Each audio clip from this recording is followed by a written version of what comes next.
All right, welcome back to the Nice Fast channel, and that terrible countdown was a perfect way to start tonight's KFLive. Let's do this, guys. Say hello to Ren and Stimpy, Powdered Toast Man, Log TV, Charlie Brown, Choo Choo, Gimli, yeah, everybody. Just say hello to them, and I'm starting a little bit early. Sharif's gonna come on around 8, and I thought I would go ahead and get started because I'm ready. So why not?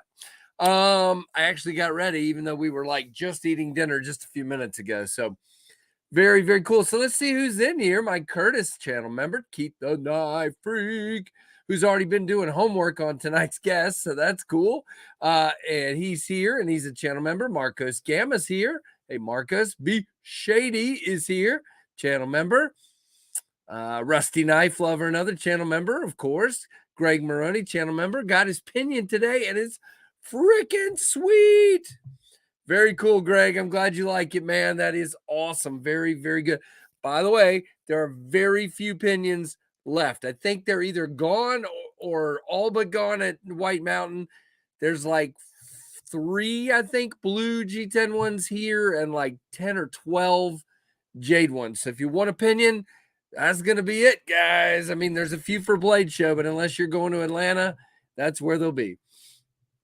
Let's see. Chris is here. Chris Hole, channel member as well. I'm making sure, try and make sure I don't miss anybody. David Iverson, Mr. Channel member there, is here as well. It says there's 12 people in here. I think I might have said 12 names. Maybe. Probably not. So let's see. Pinion looks awesome. I'm just broke. Yeah, Chris, I get it, man.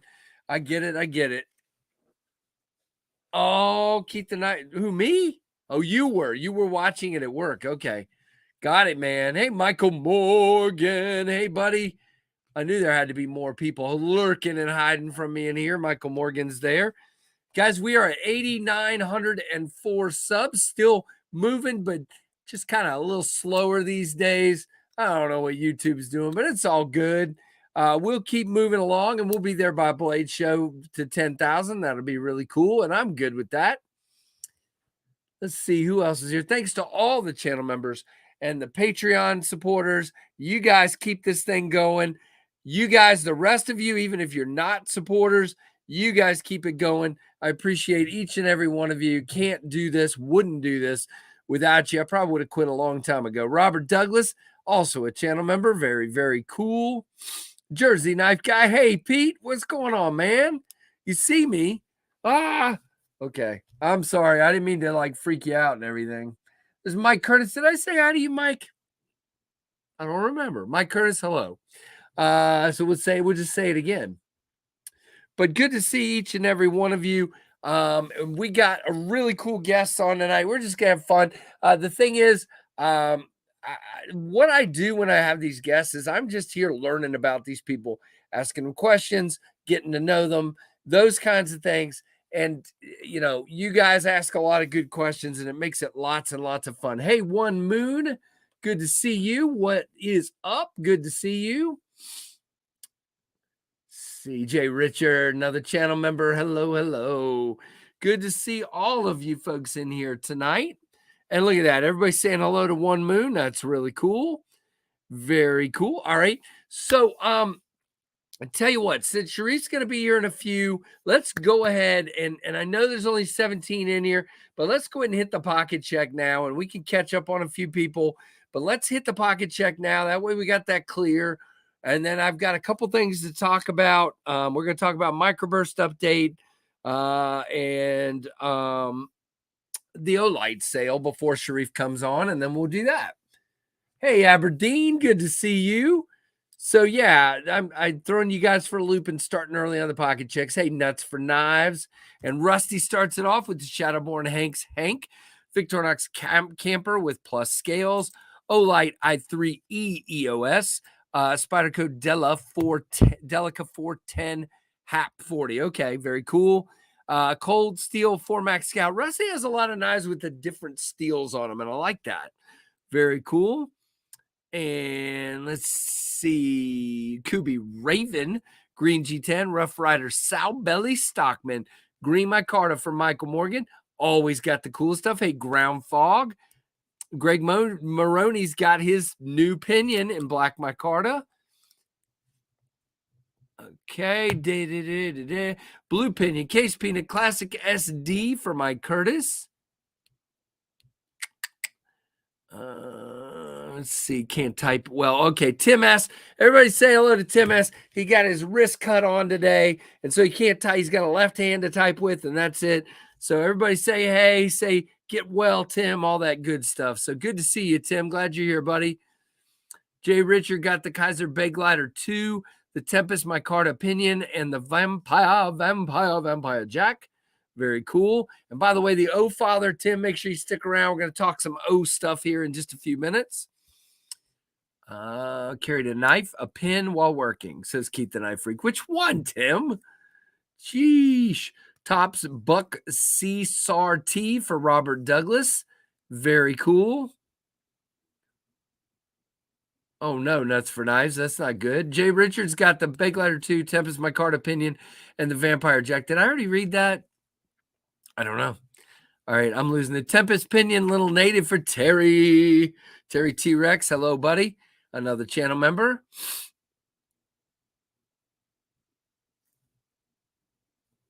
Best Tech Ronin, Milwaukee Fastback Tanto, Olight i3T, Taurus G3X with Olight Balder S for Chris Hole. Very cool setup. ZT0223, Victorinox Camper, Baby B, Olight Shamrock i5T Plus, Boker USB OTF, Forest Rule number 9, Hank All for David Iverson. Freak Show's in the house. Hello, hello. You're not late grilling some chicken. I'm early. EMP EDC Nimble V2, Spyderco Shaman Olight Baton 3 for Demonoc. Very cool. Custom Victorinox in the buck 112 for Jersey. All right, Pete. Very cool. Pinion, CGRB Pyrite. Very cool on the pinion. Victorinox Electrician, Milwaukee 1505, Lynch, Northwest Pride, Nipex Cobra XS for Mr. B Shady. Did I get everybody? I think I got everybody that I've seen so far. Hello, Byron Kennedy. Hello, sir. I was thinking about you a minute ago because somebody else had a Milwaukee knife. So TRM Neutron, Parker Jotter, Fisher Pressurized Refill. Very cool, Keith. Very cool. I like your Neutron, too. You've got a really cool one. J-Cape and Ox Manufacturing, Humble Blades, Fixed Blade, Mini Duresta Pick for One Moon. Very cool. The J-Cape is awesome. Hogue EX04, Leatherman Surge, Nightcore MT1A, and Klein Non-Contact Voltage Tester. Very cool, Brashear Beer. Welcome, welcome. Making sure I'm not missing anybody, guys. I'm trying. Yeah, everybody's saying, giving their wishes to Tim S to get better. Got some orange tonight. All right.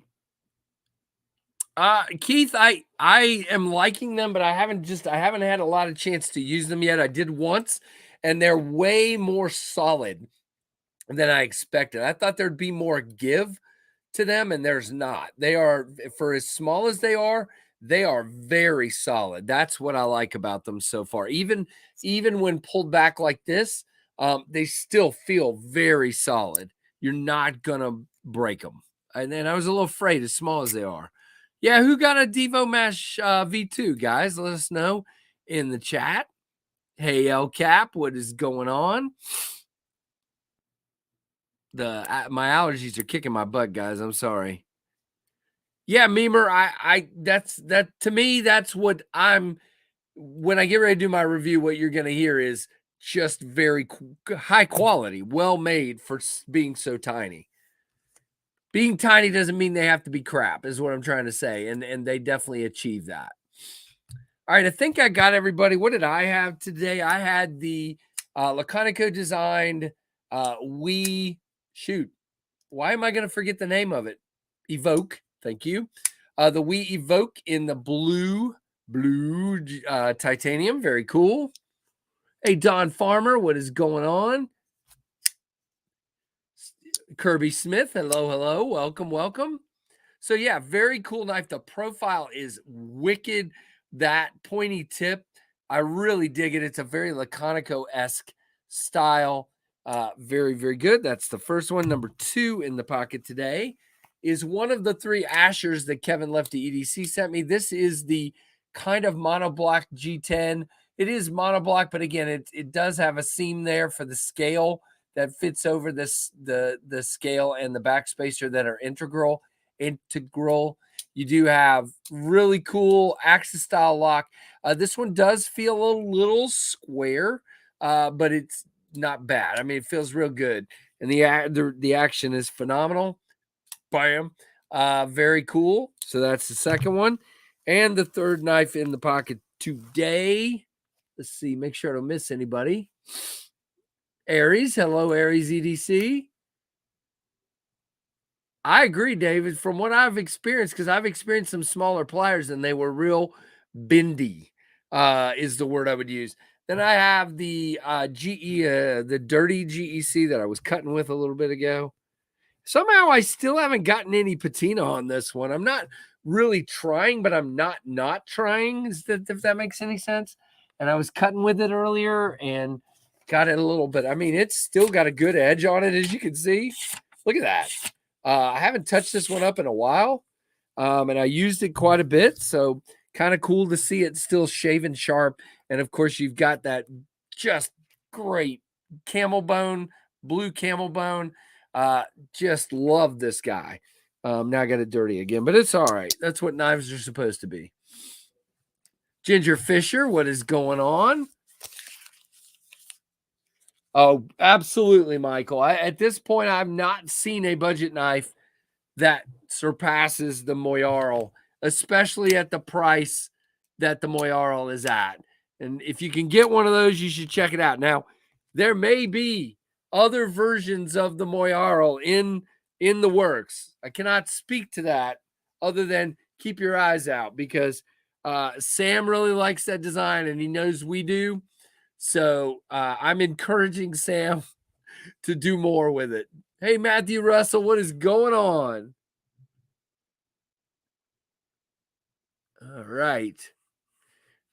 So that's that. Now let's talk about the Olight sale before Sharif comes on here. I just wanted to make sure I save time. And by the way, if you're coming in, and I've already done the pocket check. So if you just came in and you want to drop your pocket check, please do. And I will be glad to read that if I don't miss it by being a goofball. So the knife this time around, the new knife for the Olight sale that opens for some of you last night and tonight if you're VIPs, and the rest of you tomorrow night, is this O-Knife Freeze 3, guys. You got this two-tone G10 that's seamed together. You got this crazy Damascus with this wicked kind of rhino razor. That's what we'll call it. We'll call it the rhino razor. Look at that. It's got kind of this raised up rhino horn here. Really cool. It is a big knife. So if you like big knives, this is your knife. And it is a cutter. Let me tell you, it is definitely sharp, has a really good geometry to it. Really like the look of it. Gerber Silver Knight for El Cap, Civivi Altus, and Aries EDC Bloom EDC Fixed Blade. Very cool, Keith. Already ordered the new Arkfeld, says David Iverson. Very cool with the UV in it. We'll get to that in a second. Oh, look at that. Tactical Terry's got the Kubi Momentum and the Kubi Tiger Strike Veloz in honor of Sharif tonight. Make sure you bring that back up when he's in here, Terry. Which one's out of stock? Shane Corson, the this guy is out of stock. Yeah, because what this is. So here's the thing. There's a limited number for each of the sales. So what you're probably seeing is it's sold out from last night. Then it'll be available to VIPs tonight and then available to everybody tomorrow night. Chido Bandito. Gone Awry is here. Chris Nelson is here. Everybody's coming in a house. Oh, of course you've seen larger knives, but this is still a pretty big one. So yeah, so check it out again. The only two complaints I have on this knife, if you watched my video earlier, is the detent on the flipper is a little soft. It did go all the way that time. It's a little soft, but on the fuller, it's great. And the access to the lock bar could be a little bit better. It's not terrible, but it definitely could be better. I know, Salmando. Whatever. All I can do is send the guy knives, and my knives happen to be a lower class of knives than his knives that he sends me. It is what it is. It's what I buy. It's what I get, what I can afford. And if he doesn't like what I send him, then whatever. He also did not like the Banff, the Kuma, the crazy SMKW knife that I sent him, even though he asked to see it. All right, fine. All right, so that one, and then the two other things David Iverson talked about, the new Arkfeld. So I like what they did on the side. You've got kind of some milling here on the sides of the Arkfeld now. I think that gives it a little bit of grippy going on here when you're holding it because it was kind of smooth before, not bad. And then you've got the regular flashlight, and then instead of the laser, when you flip it and hit on, you get a UV light. You can see there.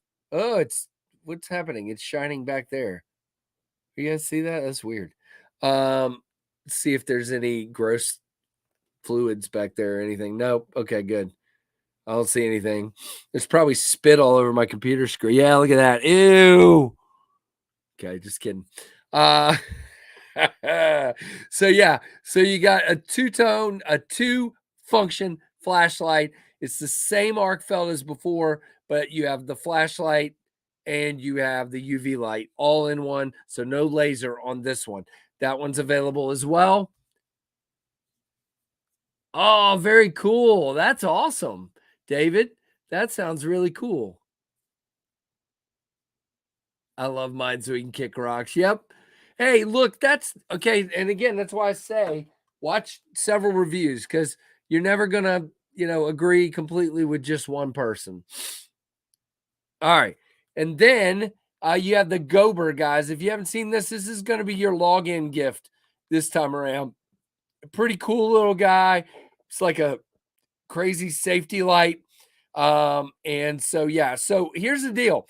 If you go get something at Olight on the sale, consider using my link. Whoa, Coperlight Steve, new member. You've been a member before, but welcome back. Good to see you, man. Thank you very, very much. Here is your Daleka salute, sir. I very much appreciate that. Daleka salute.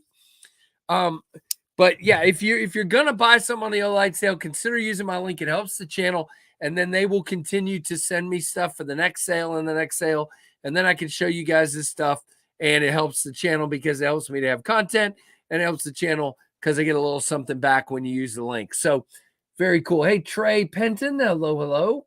Dwayne Letterman, hello, hello. Oh, very cool, Steve. Now, guys, I know the free memberships for some of you are going away, but you can renew like Steve did. Consider that, and again, it helps the channel. I totaled up when I did my taxes how much shipping I did last year, and even though it's less than Kevin's, it was a lot, a lot, and I've got a bunch coming up. So very cool. Hey, Dopey. Got to eat dinner. Okay, well, come back by after you're done with dinner. And of course, Mike Reese, hello. Let's see if I missed anybody. Brian F, hello, hello. And I see our guest down in the chat. Give me a thumbs up if you're ready there, Sharif. You good? All right, cool.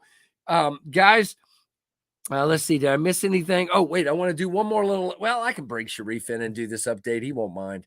We'll do this. So let's bring him in. I'm going to put my headphones on here. Hello, sir.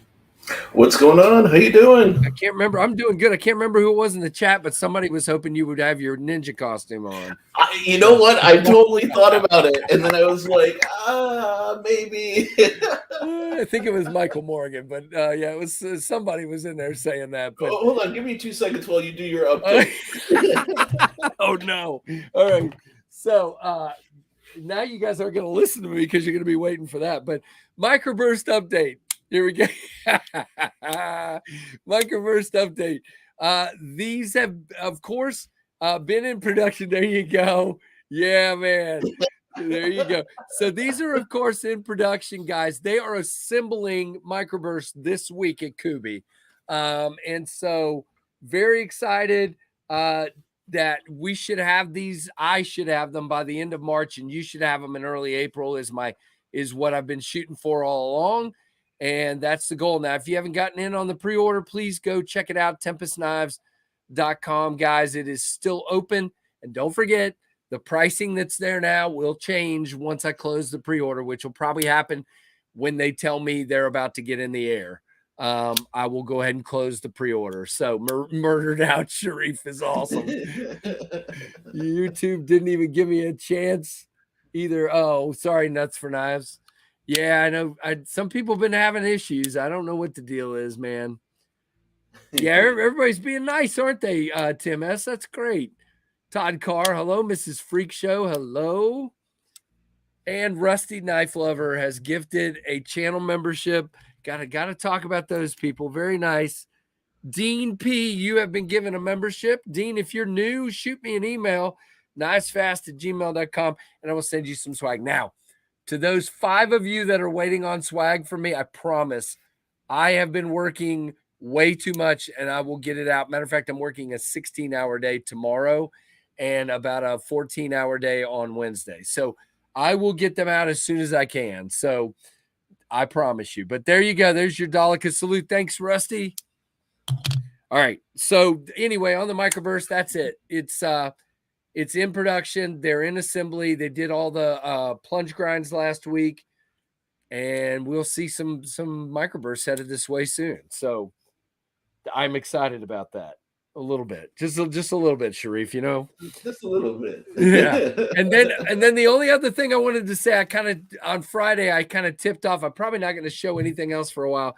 I tipped off the Jetstream render, the Tempest Jetstream render, and I sent money this afternoon to Kubi for the prototypes to be produced. Nice. So we will be getting those headed this way in a month or two. I don't know, however long it takes them to do them. So, but I'm excited. That's going to be a titanium one, so a little bit higher than what I've been doing with all the micarta and G10 and everything. Hey, Cemetery Gates.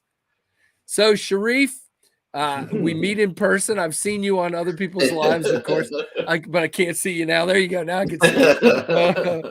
But really cool to have you on now. To just little quick facts about Sharif. Yeah. So Sharif obviously designs knives, and you guys have seen Sharif sent me today because I'm a blundering idiot. And I forget everything. I obviously have seen and reviewed the Momentum and the Ruckus. By the way, the Ruckus is fantastic. I love that knife. Thank you. And the Momentum. They're both great. But the Kaiser Grazioso, the Kubi Veloce, is that how we say that? Veloce. And by the way, let's say your name real quick. You say it. Sharif. And the last name is Manganas. I was close. I said Manganas. I was close. But and you got some others on the way, but he's the designer of those great knives. So if you have one of those, and as a matter of fact, in our pocket checks, we already had Terry had a Veloce and a Momentum, I believe he had. So very, very cool. Yeah, Terry's the homie. Yeah, there you go. Buenos Nachos. Hey, Chuck It, what's going on, man? Hey, Kelly Weaver, trying to make sure Paper Tiger's here as well. Salamando, hello, but I think I already said hello to you, but I'm just making sure. And very nice, Tim S. Tim S sent me a picture of him chilling with his healing wrist and watching the Knives Fast stream, so that's cool. All right, so the second thing you should know about Sharif, and maybe Keith, has anybody seen Tim B yet tonight?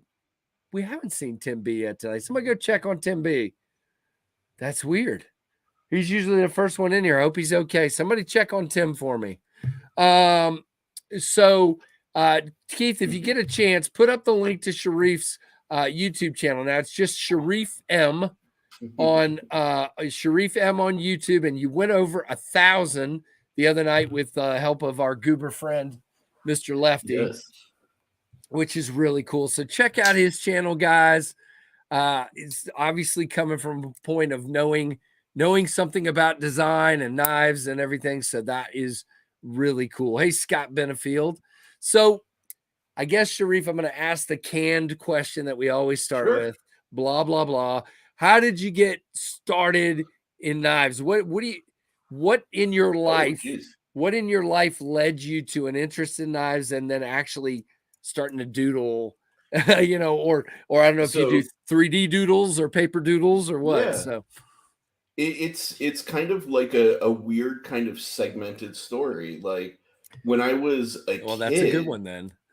Yeah, like when I was a kid, I always had a fascination with like weapons, airplane, and anything mechanical, but specifically stuff that was related to like World War One, World War Two. Oh, awesome! And then some friends of mine got together, and they were like, "Oh, we should try and convince our parents to get Swiss Army knives for us."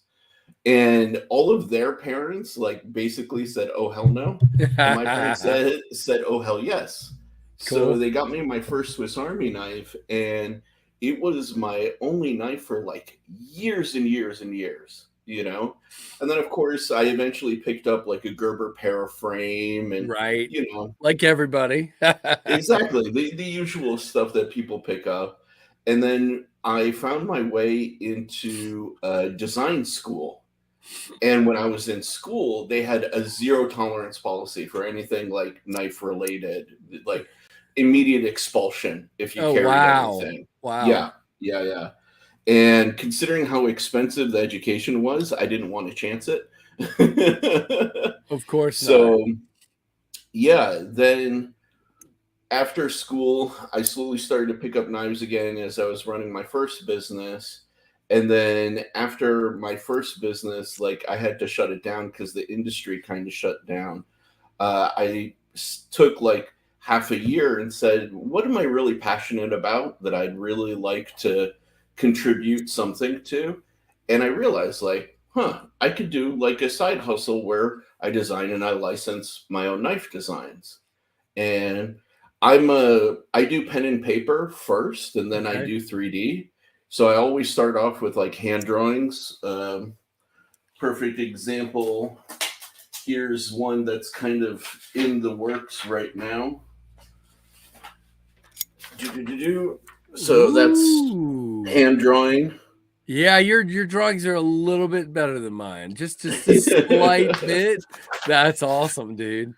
Wow. And then yeah, eventually I break down all the specs and I put it into 3D. And I said, okay, once if I get some traction in the space, eventually I'll make my own brand and start selling my own stuff. And that kind of brings us up to today. Very cool. Yeah. So I want to just say thanks to Bluminati. He became a member again, but he's been a member for 10 months. Thank you, Bluminati. Appreciate you. And he says 47 likes and 60 folks. What's wrong with you? Hit that like button. So who just said that? Somebody, I can't remember who it was now. I think it was Salamando said he'd love to know what Sharif's first business was. Oh, so I used to design and build drones for high-speed applications and racing. And so why does that not surprise me at all? There you go. That's cool. So for a little while, I had the world record for the world's fastest drone. It was about yay big, about like 230 millimeters all around. And we did 140 miles an hour with it.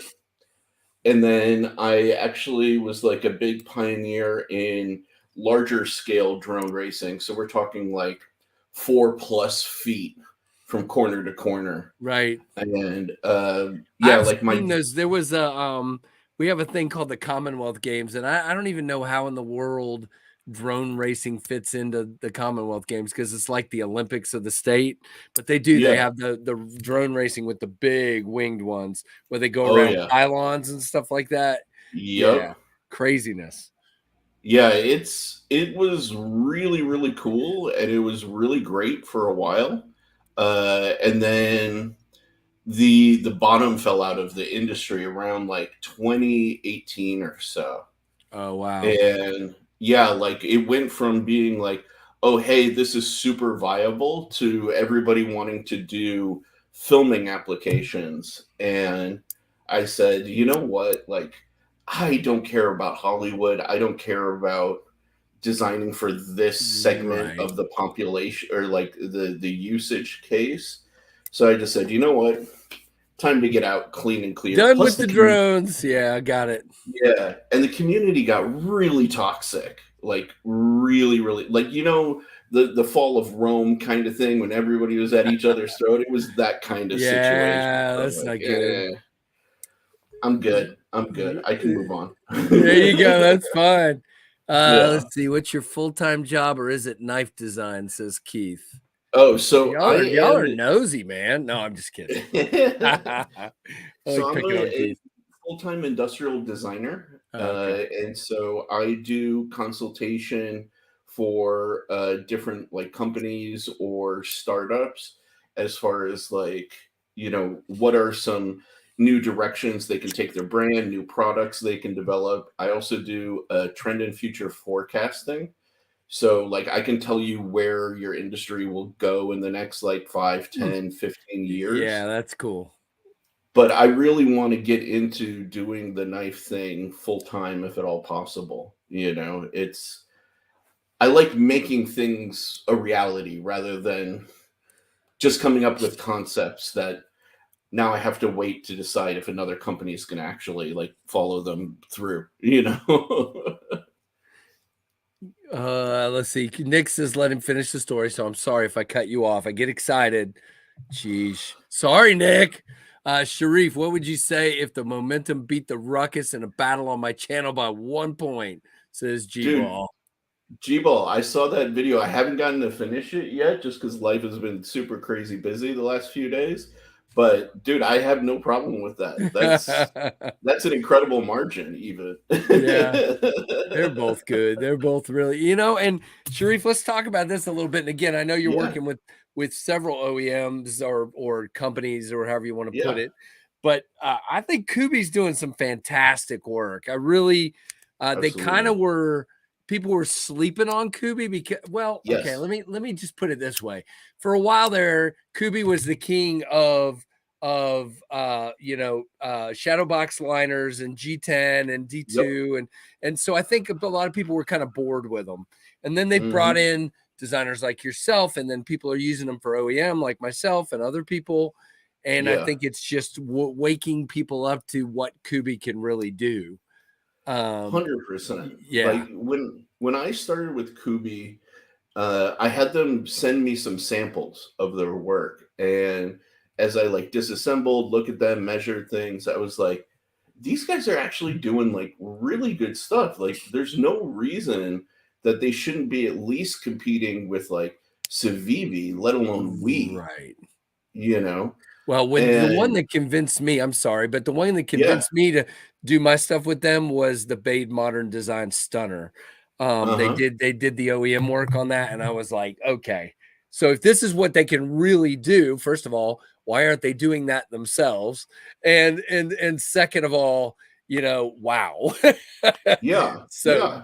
right, And honestly, like when I got the first like pre-production samples of the Veloce from this guy, right? yep, This transition surface right here is incredibly difficult to do cleanly on a CNC because it's like twisting and rotating all at the same time. okay, And once like you can almost see it a little bit better there. You see, like yep. as it dives down in here.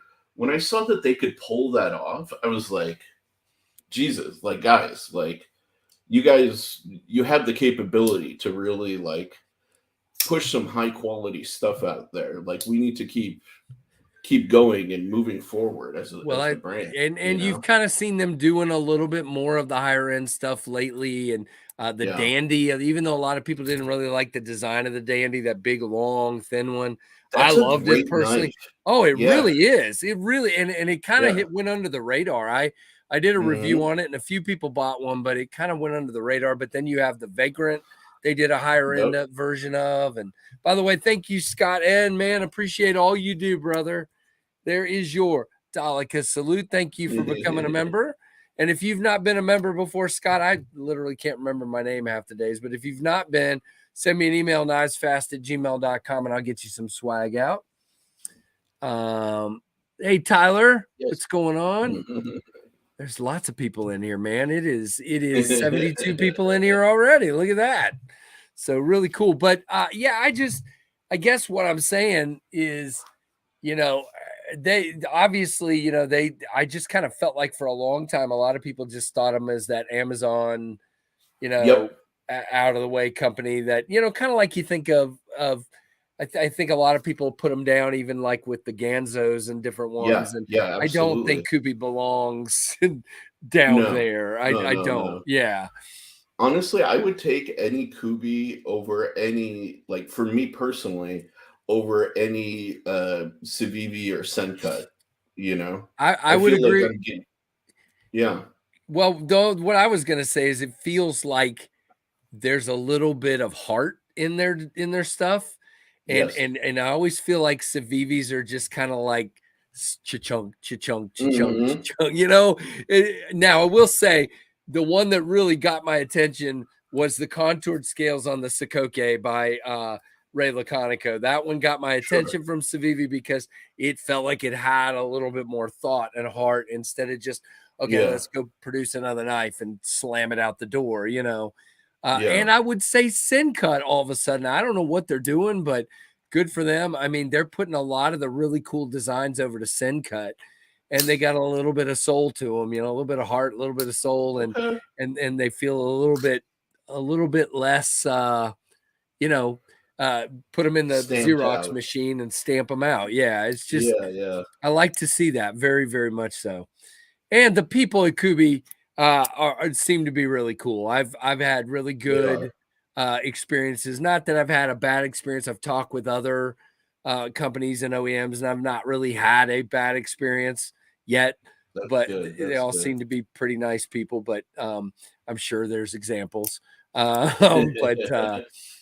I've personally had a couple of that's questionable moments with a couple of companies, okay, yeah, but no, for the like, I can't say enough good things about Kubi and Kaiser as well. Like, they've been just phenomenal. yep.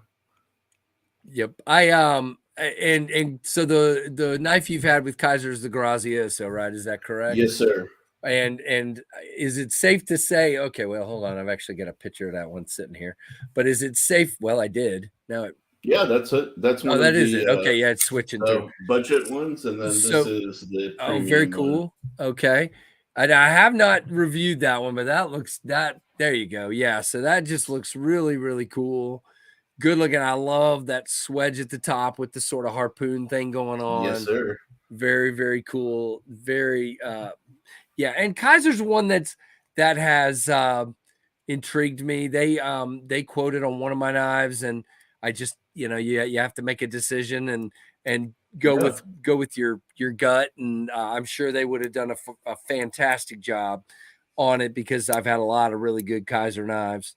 And QSP, I worked with them on my first yeah. design. That, by the way, you were saying something earlier that I think is interesting, and I don't know if you know this about me. My dad was 45 when I was born. My dad was in World War II, and so I feel like I'm yes, I'm 53, but I feel like I'm an older soul than I really am. I mean, I've kind of I grew up on battleships Mm, and P-51 Mustangs and the whole thing, and so my yes. very first knife design that didn't go anywhere is this guy, the Mach 51, Oh, and yeah. Yeah, it's yeah, yeah. designed after the cockpit of the P-51 Mustang. I remember that Matter of knife. fact, I've That got thing a was That Yeah, was and well this received actually by the people who it reviewed was it. right. It just didn't because I guess it was expensive. First of all, it was going to be. I think was it 230 is what I was selling them for, something like that. I don't remember at this point. It was a year and a half ago. And I think some people just didn't jive with the cockpit, and that's cool. Okay. But it was. I mean, that's exactly this was me sitting down one day trying to come up with a knife design, and I just all of a sudden the image of a P-51 Mustang came into my head, Yeah. and I tweaked it. Obviously, it's not 100% P-51 Mustang, but it's got that shiny steely look and Yeah, yeah. and I told people it sounds real corny, but I can just hear those amazing Oh in yeah. the amazing engine they had on those things, the Merlin. It's just fantastic sounding. I Dude. still every time I hear one at an air show, I'm like, shush everybody. I'm listening, I'm gonna fantastic. get something to show you. If Okay. you love airplanes, this will Airplanes freak and you out a cars, little man. bit. I have a piece of an Oh, no, you SR-71. don't. Yeah, that's That part is of the skin of an SR-71. gotcha. So part of the stealth skin. Yeah, I gotcha. That is Yeah, so cool. and that Yeah, hangs up that on you my want to talk wall. about a bad plane, man. That Oh yeah. thing. Yeah, and I mean, I've got when the Mach 51 was coming out. Let me see if I can grab this. Hold on, I'll keep. Come on here. Okay, here we go. It's kind of in mothballs right now. A friend of my son made me this sign for my company, which Oh, is really cool. nice. So that was, and it's basically the same size as the knife. He made it that way so it would sit on there and be That's really cool. cool. But I'll probably take this to Blade Show and set the Mach 51 on it, um, as long as I actually remember to do that. But uh, I just love that plane. When you hear it come over, Yeah, it's can you imagine, Sharif? And this is kind of a terrible because we all know, even though we love the machines, we know war is not a great thing. Uh, exactly. we don't want to glorify it. I'm not doing that. But can you imagine being on an island in the Pacific and defending your island, and then you hear this come over the top of you? Right? I've always thought, oh crap, because that sound, that whistle of it diving, and that Uh-huh. sound of that Merlin motor is just Blackbird pilots have incredible stories. I bet they do, Salmando. Yeah, they do. Yeah. So yeah, that piece of that plane is awesome, man. That is alien technology. Yeah, exactly. Skunk Works, yes, sir. Thunderlight, good to see you. Yeah, but it's funny, my first love was airplanes, second love cars, of course, Yeah. you know. So Yeah, you kind of go hand in hand with all of that stuff. absolutely. So, so just so you get a little more background, my dad was in Yeah. World War II, and when he came back, he ended up in San Diego, and he became an electrician at the a Okay. civil service electrician and a reservist, and he was at the North Island Naval Air Rework Facility, Oh and wow. what that means is they bring in old airplanes and they rework Mm-hmm. them. Sometimes that Yeah. means they're just pulling the wiring and rewiring them and putting maybe new technology in them. Sometimes they're totally, like, for example, the F-4s were a big plane in Vietnam, and then when they came back, Mm-hmm. they didn't know what they were going to do with them. And then we started coming into the F-14s, Yep. the F-16, the F-15, and they needed target planes. They needed planes to go light up the target with Yeah. radar illumination, that kind of thing. And so the F4 was born into what's called the Wild Weasel. So my dad's guys, Yep. what they did was they stripped all the wiring, all the components, stripped the by that time, by the way, Sharif, before he retired, my dad was the superintendent of the whole air rework Oh facility, wow. and that was That's sick. after he went back active and went to Korea, and then after that he became the superintendent of the place. And they were stripping everything. They would rewire them, put in the new technology, Yeah. the radar jammers, the radar, the things that light up the target, Yeah. whatever you call that, I don't know. But you know, and so as a kid, I would be out there all the time at the airbase seeing all these planes. And it Dude. just like got beat into my head how amazing these, you know, and of course it was later that it's funny, my dad was born and raised in Goldsboro, North Carolina, and then he moved and went into the war. Well, so when he retired, he moved back to Goldsboro where his mom was, and that's where Seymour Johnson Air Force Base is. So then I had F-16s and Nice. F-15s and C-130, KC 135s or whatever they Yep. were flying over my house every morning. And so, you know, I've just been you know, steeped in that stuff all my life. So it's That's and it's funny awesome. because my dad was in the, you know, on a ship in the Navy, but the planes were always more fascinating to me than the ships were. Yeah, of course. And to my dad too, he would always say that too. A ship's just a thing you sit on and ride around on, you know. Hey, Blade Banner, what is going on? But that's cool that you have that, you know, in your background as well, that love. And I see obviously your picture of a car over there. Oh, Cars are yes. definitely a big part of it too. So very, very cool. So yeah, I mean, you know, it definitely has a play in my design, what catches my eye, because you know, even the look of the pinion has that kind of Hmm. sleek, you know, kind of cockpity kind of thing sticking out of the Yeah. blade there. But it just I took it down a little bit and made it a little less obtrusive, I guess you would say, a little less in your face, and it went over a little bit better. So there you go. Plus a that different was blade shape. that Go was the ahead. big inspiration behind the Veloce was Okay. like this swoop here is for like from a supercar, That's awesome. you know, and just to have these kind of surfacing lines that you may see like on a supercar, you know, That's because awesome. I'm a big fan of just going fast, driving Well, and I fast, was gonna fast say, hold that cars. back up one more time. You got the very Yeah. sleek, you know, you have that very aerodynamic, sleek look, which is something I just love in a knife. It's just, you know, first of all, you know, because you got the contouring that it's going to fit and feel good in your hand, but you've also just got this epic looking, like you said, it says speed to me. It just says Yeah. cool. Yeah. So I like that one a lot. I have not, I need to get a hold of one of those and check that out. That appeals to me a lot. All right. Heck So yeah. Sharif, Keith would like to know what knife is in your pocket right now. So I am actually carrying two. One is the Okay. new XO, the Locky XON. one. Yes, sir, it is Okay. the Yep. new mini one, Very which cool. I am gonna nickname the Rattler because this thing is just Oh, wow. it just makes so much noise, you know. But it's funny, I've really come to like and enjoy it. The other one is the my prototype of my first knife that I'm going to be Very cool. Under releasing. your name, very cool. Yep. That is again super sleek and wicked looking. That thing is awesome.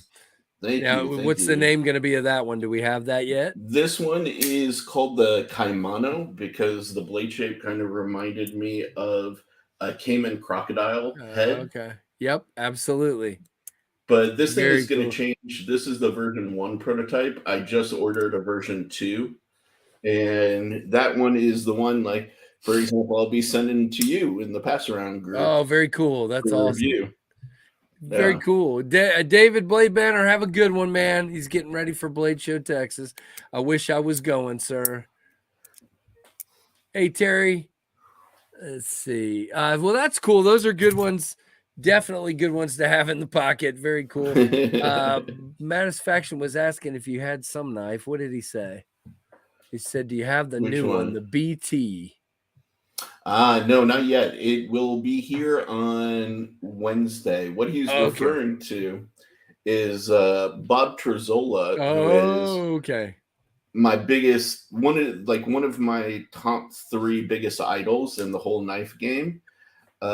He did a collaboration with Custom Knife Factory, and they just dropped on Saturday.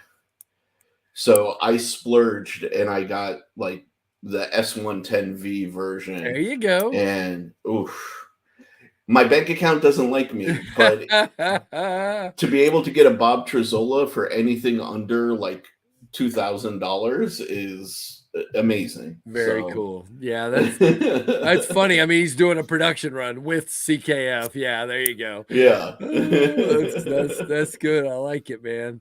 Definitely looks like a Croc's head, says Salamander. Very cool. Oh yeah. Dibs on a purple one, says Crispy. Dopey says I slept on Kubi for too long. This momentum is damn good, he says. Very cool. Dopey won one in a giveaway, actually. Awesome. So that's how you got him hooked. Okay, I got it. yeah. Got my Python today. This knife is sweet. Let's see. What is your favorite knife steel? Keith is just hitting the questions, man. This is a tough one. I have trouble with this. So right now, I'm kind of like there's the one that I really think is should be out there more than we actually see it, and I'm kind of like loving it right now, and that's crew wear, which I absolutely like. For me, I love a knife that has toughness, or a blade steel that has toughness. Yep. In one of my videos, I kind of explained to people, right, like the difference in edge retention between M390 and like S30V is minimal. So like in the grand scheme of things, like if I could get one more, like an extra feature, it would definitely be toughness, which crew wear has. Yep. I don't have any experience yet with Magna Cut. That's on my to experience list. And then the other one, so I said I had two. The other one to crew wear that I'm really interested in is M398. Okay. Yeah, and I haven't experienced that yet. I do have a couple of Magna Cut knives in here, but so I have one knife in M398. Okay. And it's another CKF. No wonder your bank account doesn't like you. Yeah. But this guy, this is the Sukhoi 4. Yeah, I've seen that one. I love the pivot collar. Look at that. Oof. Yeah. This is an insane knife, and dude, I haven't used this for any hard use, but the M398 is pretty nuts. Very cool. Yeah, crew wear is pretty fantastic. It's it is. But it's just at knives fast, experience, precision. And by the way, hello to everybody I haven't said hello to. There are a ton of you in here. I saw Will B, G-Ball, Ross, Josh, John S, Experience Precision. I saw Officer of NAFs. Tim B's here now. Good. I was worried about you, Tim. Okay, installing a new closet organizer system in my wife's closet. There you go. That comes first. So crew wear, I have a Dragonfly, Spyderco Dragonfly crew wear. You can't hurt that knife. I've run into staples with it, and you can't. Exactly. Yep. Come on in, Ash. All right, we're gonna do a little channel tradition here. Oh, every Monday night, my daughter comes in here. And this is my daughter, Ashlyn, and this is Monty the bunny. Hello, Monty. So cute. Yeah, he's cute. All right. And she has a bunny for us. You guys have any guesses about what we have tonight? She did something totally different. It's not Marvel. It's not DC. It's not, what are some of the other things we've done? Star Wars. It's not any of those things. Disney. It's not Disney. Yeah. I don't think anybody's gonna guess this. There's no way. If somebody guesses this, I'll be shocked. But what we do, Sharif, is we do basically, if you've ever seen Monty Python and the Holy Grail, they have the killer bunny and the holy hand grenade. So his name is Monty, and we do a killer bunny every week that she draws. Nice. She's quite the artist. That's awesome. Tricks are for kids. No, you should do the tricks rabbit one time. No leprechauns. All right. When is All right, we're just gonna when's show St. it. Patrick's Day? Final four bunny. You could have done a final when four is bunny St. Patrick's Day this week. Oh, I could have done a St. Patrick's Dang Day. it. I forgot it was this Well, I don't know. This is still cool. We got number 36 here. We'll give you a hint and see if anybody gets it. We got the killer electric bunny tonight. So Nice. you guys, and then look at the color scheme there. See if you can figure out what that might be. Come on. I'm just going to give it 10 seconds here. See if anybody gets it. See if anybody gets it. Terry T, Great Minds. Yep. One Punch Bunny. Ash, did you get? Oh, Ashlyn, hold on. I didn't give them to you yet, Keith. We'll do this right in front of Keith. Ow. What? That's, oh, gosh. I just smashed it. Just smashed it. All right, so this is from Keith to you because you weren't down here the other night. You get crayons. You got FedEx crayons. Okay. FedEx crayons. And then you got FedEx pencils. Okay. There's more in there. But anyway, there's FedEx crayons and pencils just for you. All right. Thank you, Keith, for the reminder. I forgot. So, and you I'll have can to draw one with just the FedEx stuff. if you want, you can have a FedEx face covering. You want that? No. She says no. I see it in your face. All right, I'll draw one with just hey, look, Oh, somebody geez. guessed it. Well, did they guess it? I saw one. I see it. Leland Phil, you nailed it, my friend. There you go. We got the Pikachu bunny. Nice. Yes. So we got, I don't know how this is a killer bunny, but I mean, I guess if you get electrocuted by him, you could, but yeah, we got the Pikachu bunny tonight. Pikachu. So there you go. Very, very cool. Yep. So Paper Tiger said Pika as well. So, and so did Radio Geek. Very cool. Shrade multi-tool bunny. Thank you. Thank you, Michael Morgan. You smart Alec. The Energizer bunny. A good one. I'll give That you would have been an electric bunny. Yeah. So there you go. That'll be in the giveaway later tonight. We will definitely have that over here. What would the Energizer bunny get arrested for? I don't know. Assault and battery. If you tell me any more that I have dad jokes, I'm just gonna say yeah, right. And you, that was a total dad joke. Very nice. What do bees and sushi have in common? What do bees and sushi have in common? I don't know. Wasabi. Wasabi. I get it. Oh my goodness. All right, we're done with you now. Oh, you don't want any more dad jokes? We're done with you. I've got plenty. By the way, she's got a new job, guys. You guys would be proud of her. She's making cakes. Yes. There's a Nice. do any of you guys have, I think it's a chain, isn't it a chain? These places called what's it called? Everything Bunt Cake? Nothing Bunt Cake. And so she's making bunt cakes and selling them. So she's working at a little bunt cake place. They're actually really good. I just ate the rest of my lemon one she brought me. So if she's interested, by the way, in a career or going to school for like art and illustration, let me know. I can give some recommendations of places to consider. Very cool. Yeah, absolutely. Absolutely. Oh man, Bunny. He just looks out of it today. I don't know what's happening. His nails need a trim. Well, go trim them.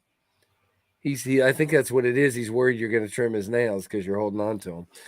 All right. Well, we'll not around here sounds yummy. Yes, they are, Nick.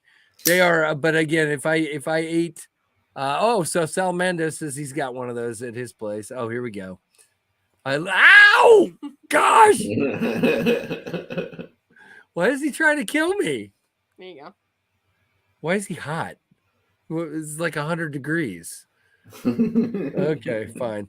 Yeah, so there's everybody has a nothing bun cake near them. So it's why I'm fat, says Satisfaction. Yeah, the lemon is mine. Okay, so you can't have it, David. Gluten-free chocolate chip cookie. Gluten-free chocolate chip cookie over here. Yeah, gluten-free girl working in a bakery. Someone figure that one out. So the fun part is when people ask you which one's your favorite, and you're just like gluten-free.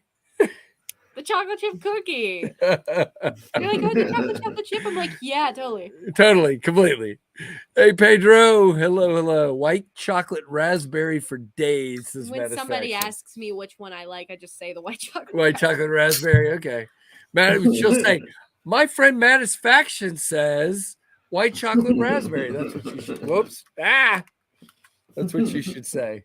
Right there. You should say Matisfaction says. It's one of the top 4 flavors. So It is? Okay. So it's red velvet, Red velvet, lemon, and chocolate chip, I believe. So your mom's strawberries not in the top 4 or 5? Well, they have like a top 4 and then there's like, okay, all right. White chocolate raspberry. Okay, I've not tried that one. I'm just a lemon guy, so what do I know? My only complaint is they need to have a couple more frosting choices, but I know that make it more complicated, but anyway, apparently they're all the way out to Arizona, Nick Martino. So I don't know exactly where they are. Do they have a Tres Leche? What? That one. She didn't think so. I have no idea. Okay.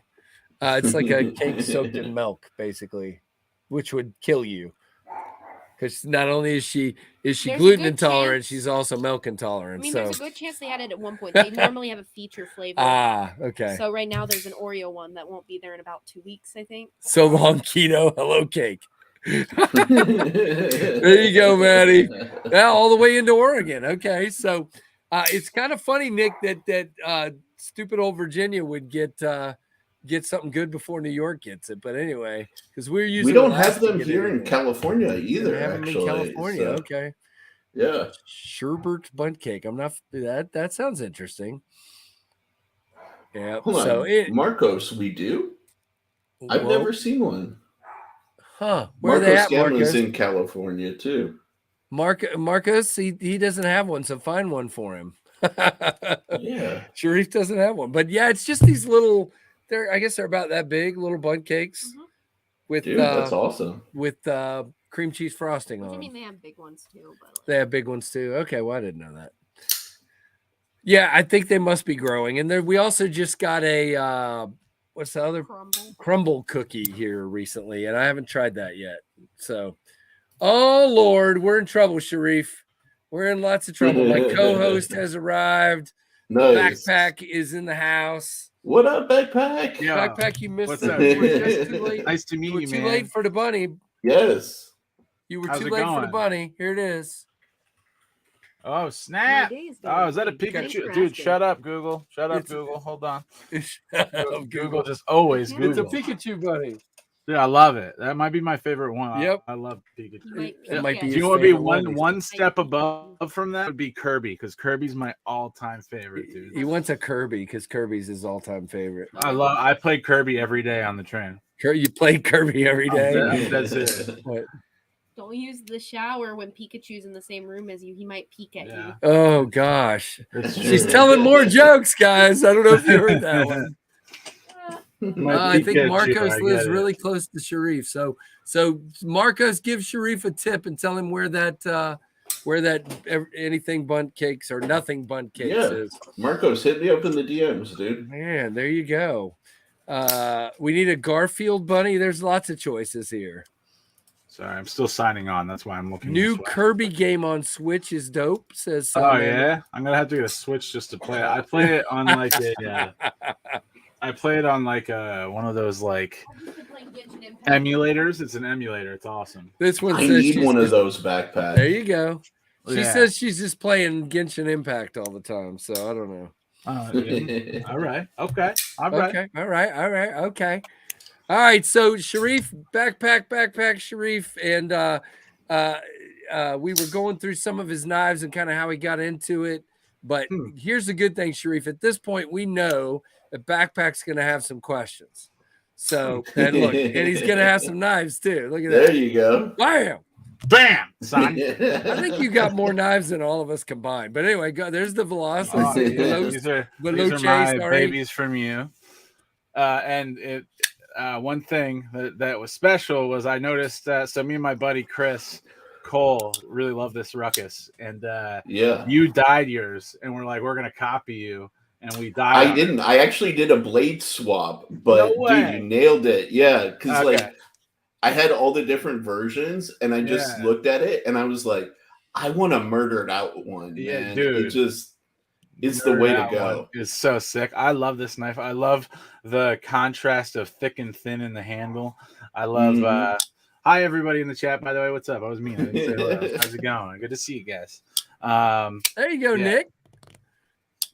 Yeah, it's got a bun cake place near him after all. So see, we're lightening everyone's day.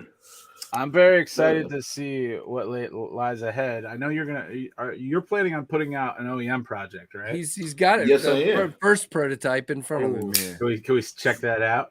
That's the V1 prototype. I love it. Oh, I love it, dude. That screams you. It's good. Yeah. There's designers out there that like have their thing, and I think that you have your own style. All right. So while you got those, open all four of them, and let's just see all the blades next to each other. Yeah, just open them all. Let's see the blades just laying there, and we're gonna talk about this because Sharif, this is one of the things. Is so good. Oh yeah, I love it. Well, the two middle ones are my favorite, but I've not experienced awesome the other two. So they're all awesome, dude. So I love this one. So you definitely have a thing going on. You definitely have some pokey blade thing going on here, yes. which is definitely something. And of course, my first two knives that are out in the public, or one will be soon, and the other one are more like on the sheep's foot line of things. So in the chat a little bit ago, you showed one of your knives. I don't remember which one, and somebody said, Sharif, we need that in a sheep's foot. And people say to me all the time, and this is no joke, people say to me all the time, Casey, when are you going to do something pokey? When are you going to do so it's funny. I mean, it's hilarious. The guy that does more pokey stuff needs to do sheep's foot, and the guy that does more sheep's foot needs to do. But I do. My next one, which the prototype, by the way, backpack prototypes ordered today for the Jetstream. Let's go, as he says. Yes. So yeah, I mean, but so I guess the question is, Sharif, you gotta vibe. So do you ever see yourself taking that vibe into other blade shapes? Does that make sense? Yeah. So generally for me, the overarching rule, at least as far as when I approach my own designs, I like to have a stabby point. Yep. Simply because I tend to do a lot of piercing. Like I get like thick bags of stuff. I have to punch through, slice through, all of that stuff. So for me, having a real sharp point, even if it's in a Warncliffe, like the Yojimbo, makes a lot of sense for me functionally. Awesome. I've always wanted one. Never got one. I should get one. Dude, backpack. This is the one, man. If you can get one of these in crew wear, it's the way to go, dude. And it's got the compression lock and everything, huh? Yeah, dude. Knife Center, if you don't like the purple, they have a smooth G10 version too. Is that my Carter or is that G10?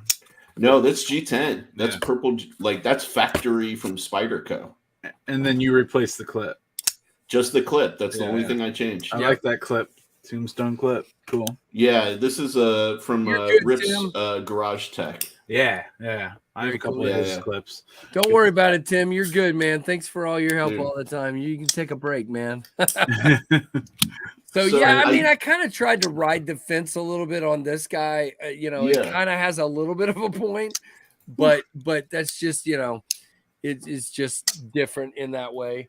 But I having said that, I did do a design that has a more of a sheep's footy kind of shape, and it's one of the ones that Kubi has licensed. Okay. But has not released yet, and I can actually share a picture of it with you real quick. Yeah, sure. That was my next question. Is like you're real busy with like you come out with a ton of designs. I've seen you have like you don't list it, and I know you don't list them online anymore, right? Because like I totally understand that. Like putting out your portfolio and then like people can snipe from your portfolio. I got you. I had a couple of the designs kind of sniped before, so that's why. Yeah. Ooh, I like this a lot. Okay, see, and you still have that vibe going on, definitely. Yeah. So this is a double D10 slip joint. Ooh. Ooh, okay. So With I a designed this to be like a world traveler's sort of knife. Nice. The blade shape is inoffensive. You know, Right. this is something that you can use anywhere in the world based on like the blade length and everything, you know? Right. And since it's a double D10s prefer flatter blade shapes like Warncliffe's or sheep's foots. If you do like a drop point, you reach too high on the blade tip, which can actually force it to close. So it had to be like this kind of blade shape. And I've been harassing Kubi to release it, man. It's such an easy thing to execute. Yeah. Like, come on, just put it out there. So it should be pretty thin, right? Because the locking mechanism is really just D10 balls. And yeah. Based on what I'm seeing, it looks pretty freaking thin. Yeah, so, I dig it, dude. Yeah. Nice. I'd love to see a titanium version of this with a liner lock, dude. Come on, I love that. Like, I just think that I don't know. Hey, Mark, more. I just want more. I want more. Oh, more not. I want more and more. And by the way, here and just to show, and again, I would say I've got designs in pretty much every blade shape. That doesn't mean they'll all ever get to a market anywhere, but that is the Jetstream. Nice. So that's the next one there. That has a lot of your design language in it. Yes, it does. With like the fuller going into the hull. Yep. Which is cool. So that one is the prototypes have been ordered. So very excited to see where that one goes. But look at you. Yeah. So how many knives you have that are like in the process of coming out right now? So let me see. Let me do a quick count. There's the Brutus, the Merced. Who's the Brutus with? Kubi. So all of these ones that I'm gonna list are with Kubi. There's the Brutus, the Merced, the Multi-Uzi, which is the one you just saw. Cool. The Nautilus, the RBC. Jeez. So yeah, there's Kubi has 5, and these are all knives that I designed in like end of 2019, early 2020. But they still haven't released yet. Wow. Actually, here the Brutus is one that I really love. It's got a great name. I like that name. Once you see it, you'll understand. I think I know what I'm about to see. The way I described this was if Rambo ever carried a gentleman's knife, it would look like this. Thank you, Michael Sawyer. I appreciate that. Here, let's add this. Appreciate it, Michael Sawyer. I'm glad you like it, man. I appreciate it. Oh, that's sick, dude. I dig that. Yeah, I love the end of the handle. I love the front and the end. It's gonna lock you in like crazy. Yeah, got some like the bolsterness of the the Graziosa. Which is cool. This knife, I did not expect to like this knife because it's just not my type. But dude, the fact that you can middle finger flick this so easily is awesome. Like you wouldn't expect this little space right here. You can fit your finger right in it and middle finger flick it. Very cool, dude. That's awesome. Hey, Michael Morgan, if there's one thing I can promise you is that you will not see a Tempest knife with full length jimping. There are few things I can promise you, and that is one. Come on. Yeah, back to reality. EDC and Lace said hello to you there, Sharif. What's up, Lacey? Yeah. Glad you're doing much better, dear. Glad you're doing much better. Yeah, see, I'm a real sucker for Emerson's. Nice. Oh, very cool. And I actually have like a small Emerson collection. Like even right here on my desk is like one of his let's see it. More recent designs. Do you have an the EX100? Well, that's cool. I like that a lot. So Emerson is a big influence on me, actually. And even though like I'm not a knife fighting kind of guy, like dude, this thing is one of my most hard used knives when I got to do like really serious workout in the the yard, or if I got to really take down a lot of like heavy duty stuff, I'll reach for my Emerson. Yeah. You know? Yeah. They're definitely a brand that has like the reputation of being like a hard use almost, you know? Oh yeah. I've been stalking an A100. You know what I'm talking about? Dude. Those things are dope. I got a mini A100 and an Elvia in my collection as well. That's what's up. Yeah. I actually have no Emersons. So like one day I've been breaking into new brands recently. It seems like you have a really good relationship with Kubi because like you're doing a lot of designs with them.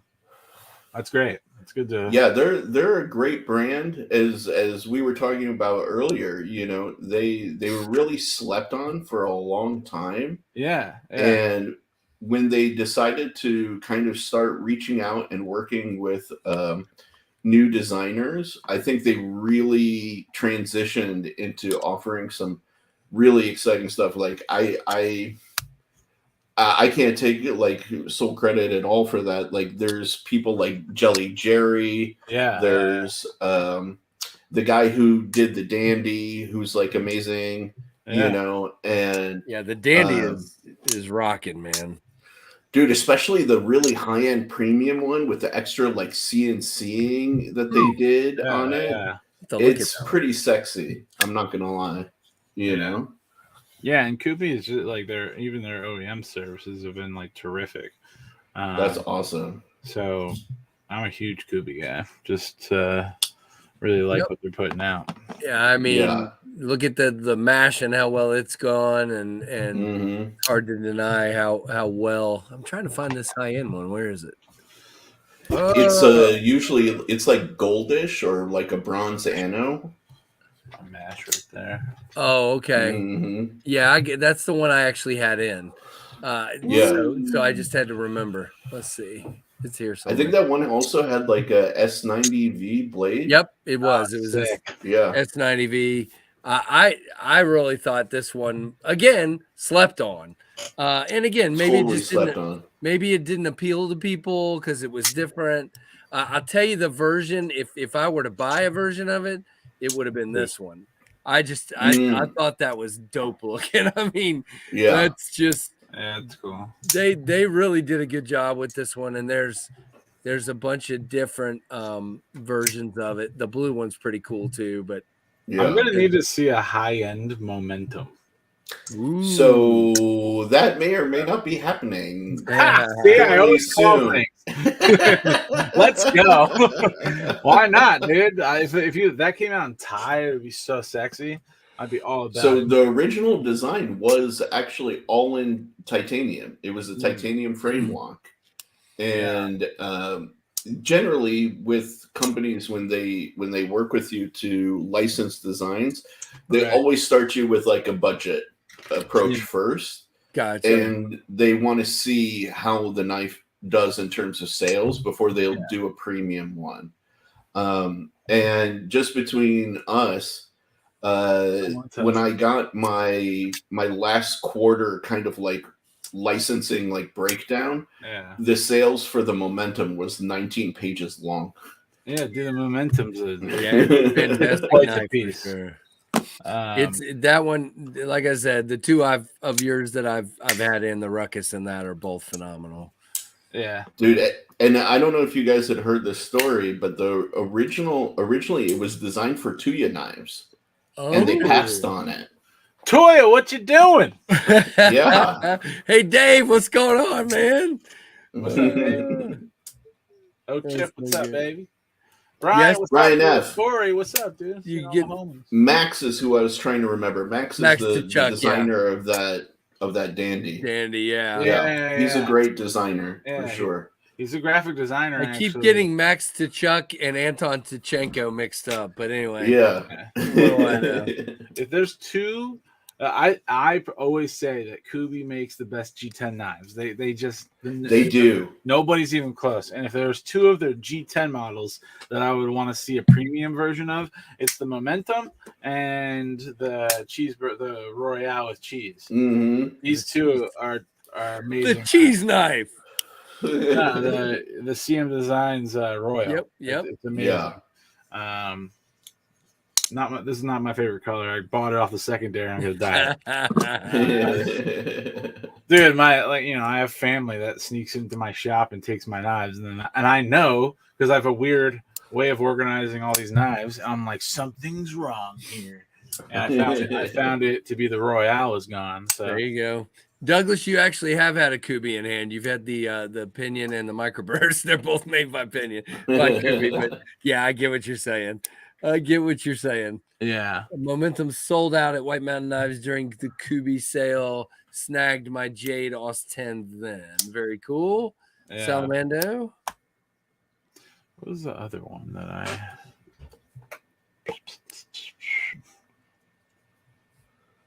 Do you have a fixed blade out? No.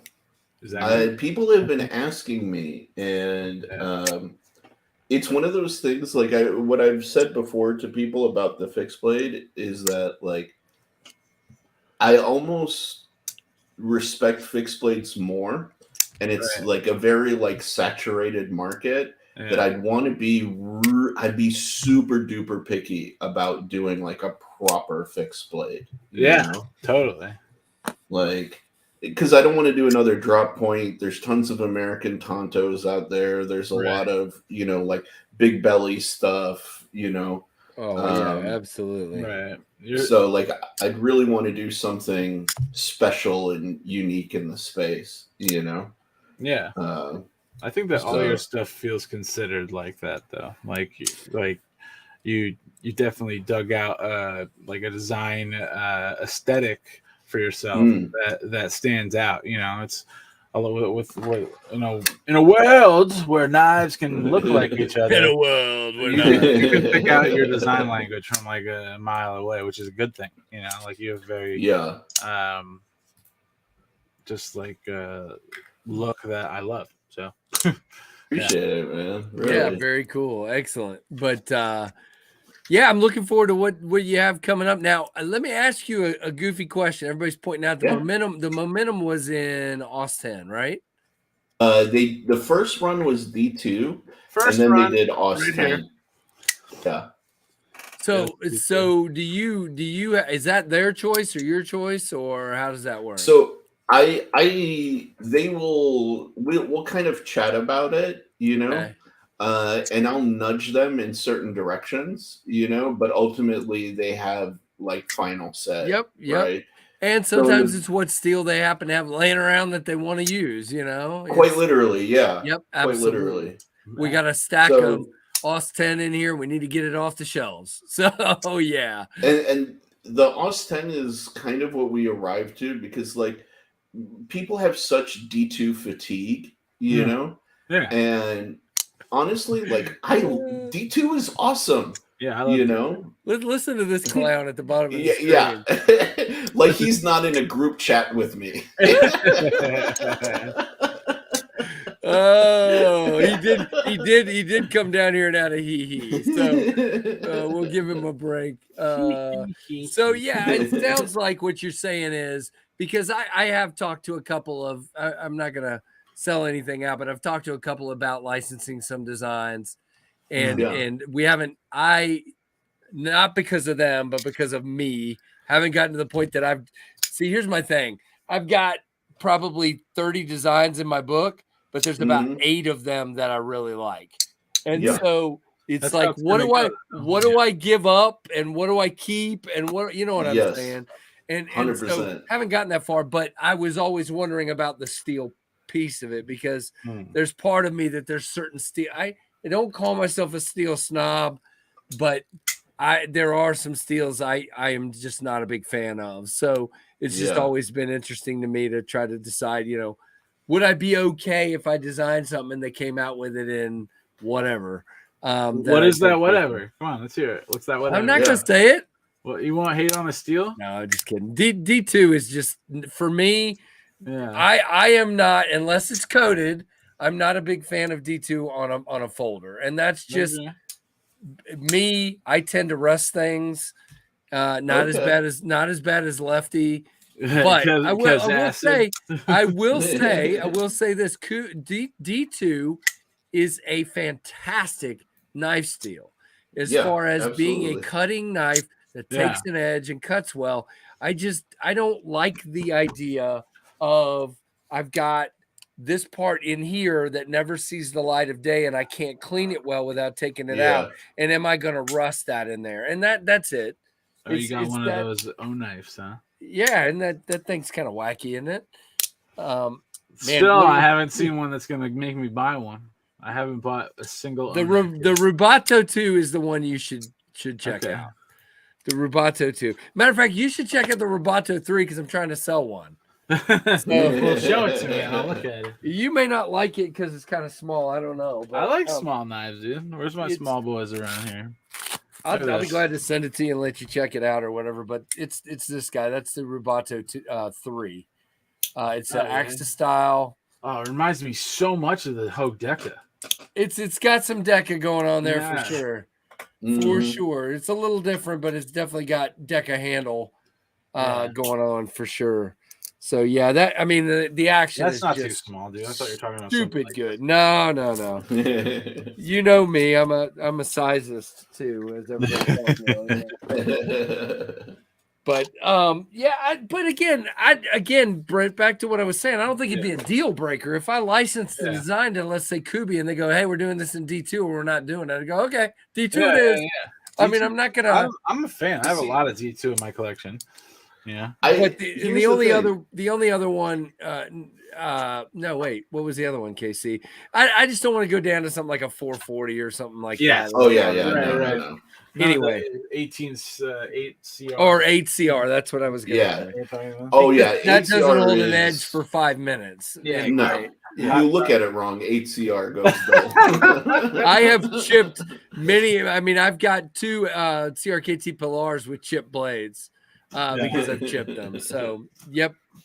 What were you saying, Sharif? I'm sorry. No, I was gonna say, you know, what I would be really, if I own like a factory, what I would do is I would take all of my old D2 inventory and I would sell it off to these like, you know, gas station knife companies. Yeah, totally. And I'd restock with like 14C. Right. 14C Me too. Is what's up. You know, and I guess that's where I'm at. And call me a snob, but I'm like, with 14C available and people putting it out at a for example, the Miguron Moyaral. I mean, $45 for a 14C and G10 knife, and I'm just like, I don't. So if somebody else is selling a D2 one in that price range, it hurts me. But let me say this, Sharif, and I'm just gonna. I support designers no matter what. For example. This is the Tucson 399, and this is a Tepe. And this is D2, and all day long this will stay in my collection. It's just going to. By the way, fantastic cutting knife. This thing, I can't wait to finish my review and get it out. You had him on before, right? He was on about 3 or 4 weeks ago.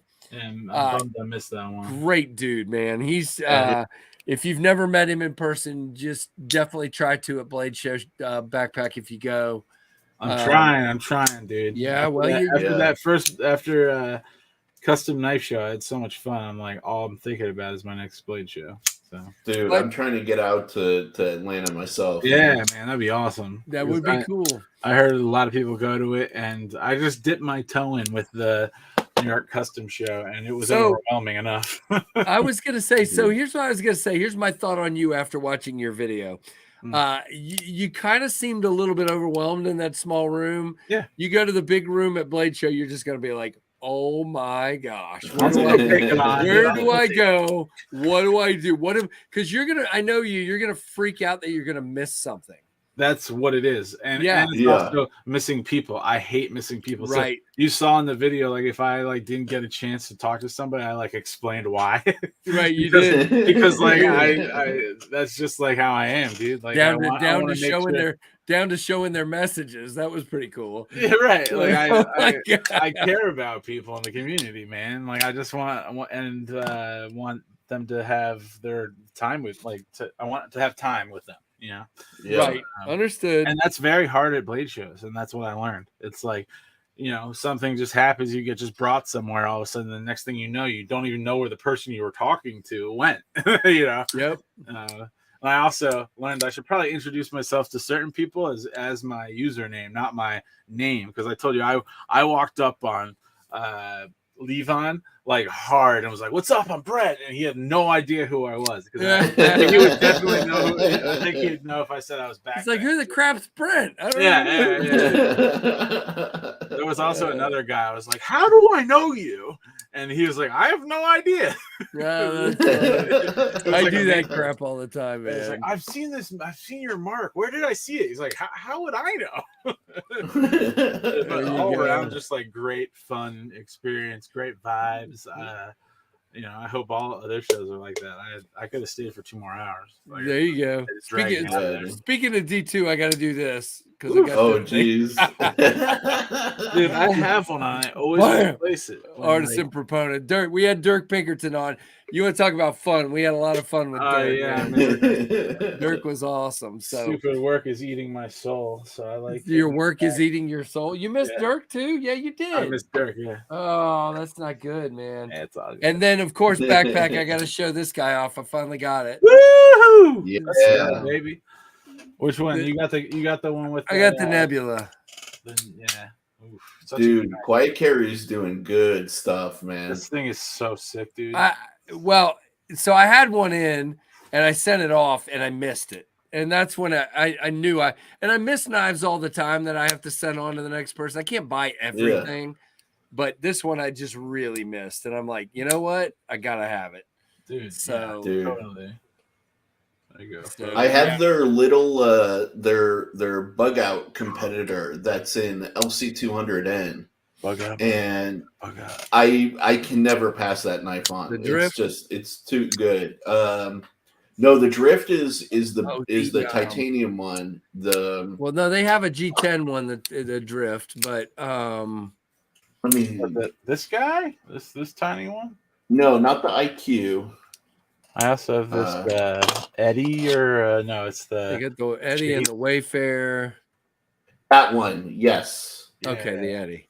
Love that. This was the Chase, I think it's called. The Eddie's the Chase. Yes, that's right. Yeah, I love this thing. 20 CV, dude. You can get it for like $100. It's good, dope. Dude, mine's an LC200N. Whenever I go to the beach, that's my carry. Yeah.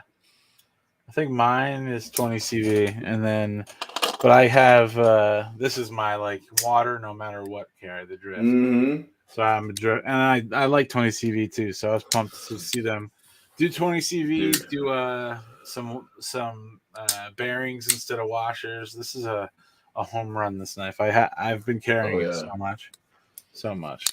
Everybody cool. I've talked to has said that the 9 is like one of the best knives so far of the year. Yeah, which is like, it's crazy. I always try to stay away from saying that, but that has been on the tip of my tongue for like weeks, because it's just like since I got it, I'm like, dude, like this is hard to beat, man. It is. There's nothing wrong with it. Like I can't find a nitpick. I want to know who their OEM is, but they're so tight-lipped about it. You know, I want to find out and just make a knife with that. Their OEM. We're talking about this one, right? Yeah. So they're in. We believe they're in Taiwan, definitely. It's but definitely Taiwan. We don't know which one in Taiwan. We believe they're in Taiwan, but how many are there in Taiwan? Do I need to go just we know there's Taiwan. We know there's the one that the Demco / Cold Steel factory. Could there. You imagine if Demco? I don't think they're in. No, see, that's not. what I'm saying. I don't picture that. There's a lot of issues with some of the Demcos. Yeah, you've seen Transparent Knives. That's exactly what I'm talking about. Yeah. So, Sharif, I think what I thought I wouldn't like about this knife is what makes it great. What's that? Okay. This is where I start saying things that sound like I'm walking on people, and I don't like to do that. But a lot of knives that have certain shape cutouts right here, I don't like. They bother me. But dude, you're talking about Chris Variant. I am, but I love Jacob. I do. I love Jacob. I do. But that knife doesn't feel right to me in my hand. It just it pokes me. This is what I wish he had done.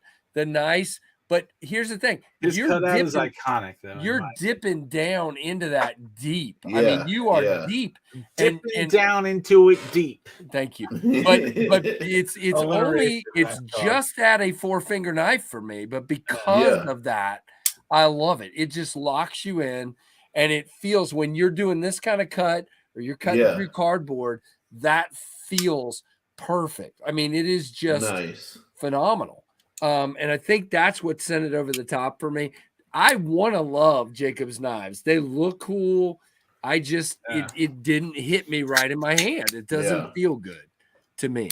I have 5 of his variants, and they're all well. Then there are plenty and a custom. See, and that's fine. And there are plenty of people out there that like them. Banana fingers, yes, Tim. Thank you. They call me banana fingers out here. What size glove do you guys wear? Both of you. I'm large to extra large. It depends on the brand. Me too. I'm extra large or XL to 2XL. Yeah, but look at the difference here, Sharif. Look how long my friggin' fingers are. Mine are not long. And that's the thing for me. Why some of these knives don't work. They're thin, but they're long. And then you get for this. This is just made for my finger. And that's awesome. For gloves, though, also I prefer a tight glove. Like so. Okay, so that would be if I was large. I don't like loose. If it'd be tight, it would be large on me then. Yeah, large is what I go for like working in the shop. Yep. Yeah. But like for like if I'm talking like glove size for a knife, I'd probably say XL. Yeah. Thick XL, like just thick. That's one of the reasons I'm a big proponent, though, of like more neutral hand designs. And like for a long time I was, me too. And I even said it in a video, it's one of the reasons why I avoided Giant Mouse for a long time. Yeah. Because they do a lot of really like odd sculpting that would keep my hands out from fitting their knives, you know? Yeah, for sure. And that's why you'll see, for example, you know, on the Ruckus or the Momentum, right? Yeah. The place where you put your hands is more neutral shape, that you don't, the shape of the Ruckus. You know, you don't lose grip. Now, having said that, I don't want to bag on Giant Mouse. This Ace Nazca is phenomenal. Yeah. And I said so much in my video. I said this is like the best Giant Mouse I've ever handled by far. And that's like saying a lot, dude. Because there are some good Giant Mice. I love the Sonoma, and what has similar. I don't have the Sonoma out right now, but what actually looks very similar to that is this Labrador. They are eerily similar. it's like somebody said, "Well, let's just make it bigger, and nobody will figure out it's the same." But the blade shape's a little different, but the handle is eerily similar. The handle shape is eerily similar. Matter of fact, let's grab the Sonoma now. I got to do it. I'm trying to think where my Giant Mice are right now. Where are all my Giant Mice? All right. What destroyed Giant Mouse for me? Oh, I love all the Giant Mouse stuff, and that new Grand one, the small Grand, looks pretty cool. It's made in Italy, dude. I want it to be made by Rayot because all the Rayot stuff is. I mean, this isn't even Giant Mouse, but the F5. That's what everybody's been saying. The Nazca was made by Best Tech. The other ones are made by Rayot. Right. And everybody loves them. Yeah, the Italian ones always seem to have issues or just aren't as smooth. Like I have a Biblio that I have skiffs in and I love it. Dude. But it's Italian and just like I feel like I'm hating on Sharif, I'm not this guy, but about that.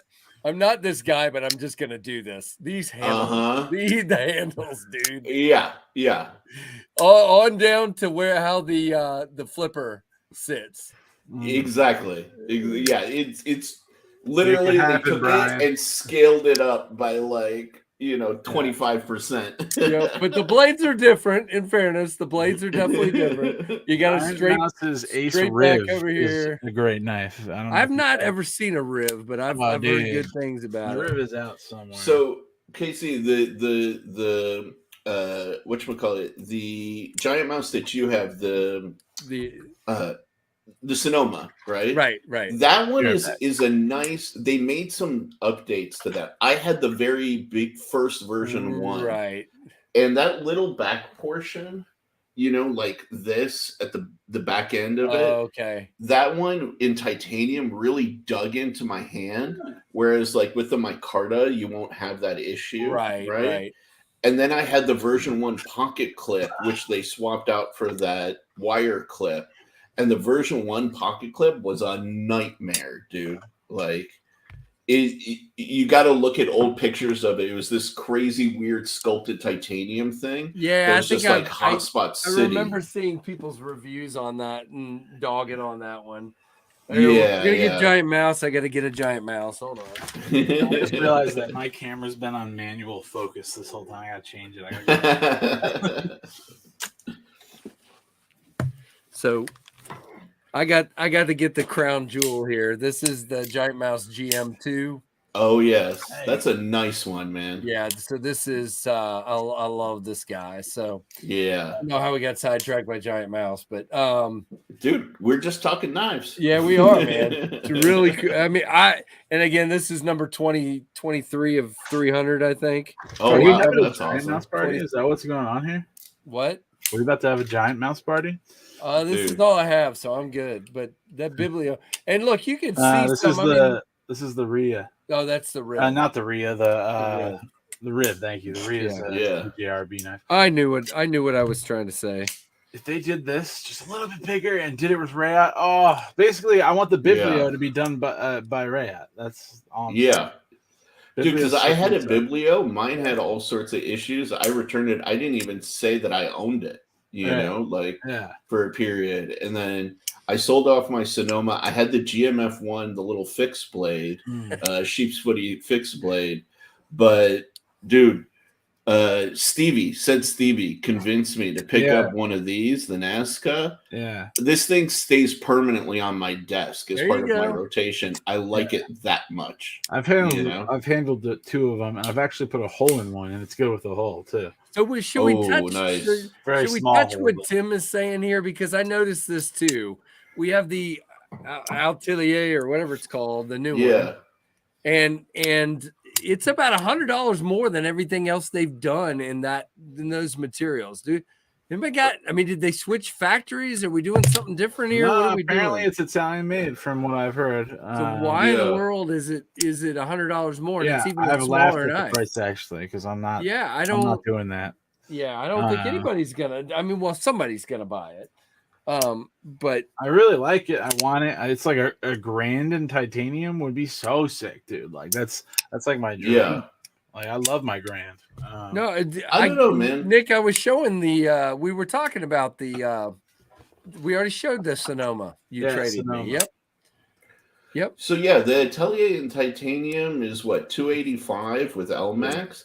That tracks, honestly. Like now, that being said, it does have a sub 3-inch blade, so maybe that's what people are having the issue with. That's what's messing with me. Is its size, but from what I've heard is like smaller knives are actually harder to make. They are. I'm sure. I'm sure. Yeah. So I understand, dude.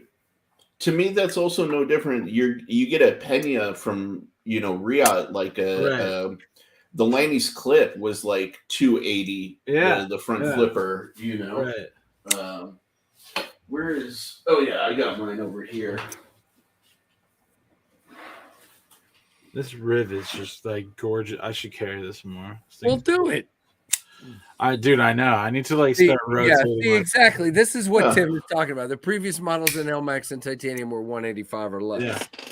That's a baller knife. Yeah, I have that. Yeah, this was around the same price, and it's like right around 3-inch blade. This guy and all of the variants of them, the Trapper, the Apache, all of that are super expensive, for like the size. Right. So I don't know. It was Tori's Nazca that I put a hole in. Nice. Yeah, dude, you've been killing it in the knife modding game, man. Thanks, man. Yeah, modding king. All right, so I got a question for you guys. All right, so picture a conference room full of people, and you're at a knife company, and they say to all these knife guys, they say, "We need some new designs. Y'all go back to your cubicles, and you make some new designs, and you come back in here with your new designs." right. So who was the guy in Ontario that came to the table with the epic? Okay. What even is that, dude? That probably cuts really well, actually. Oh, it cuts fantastic.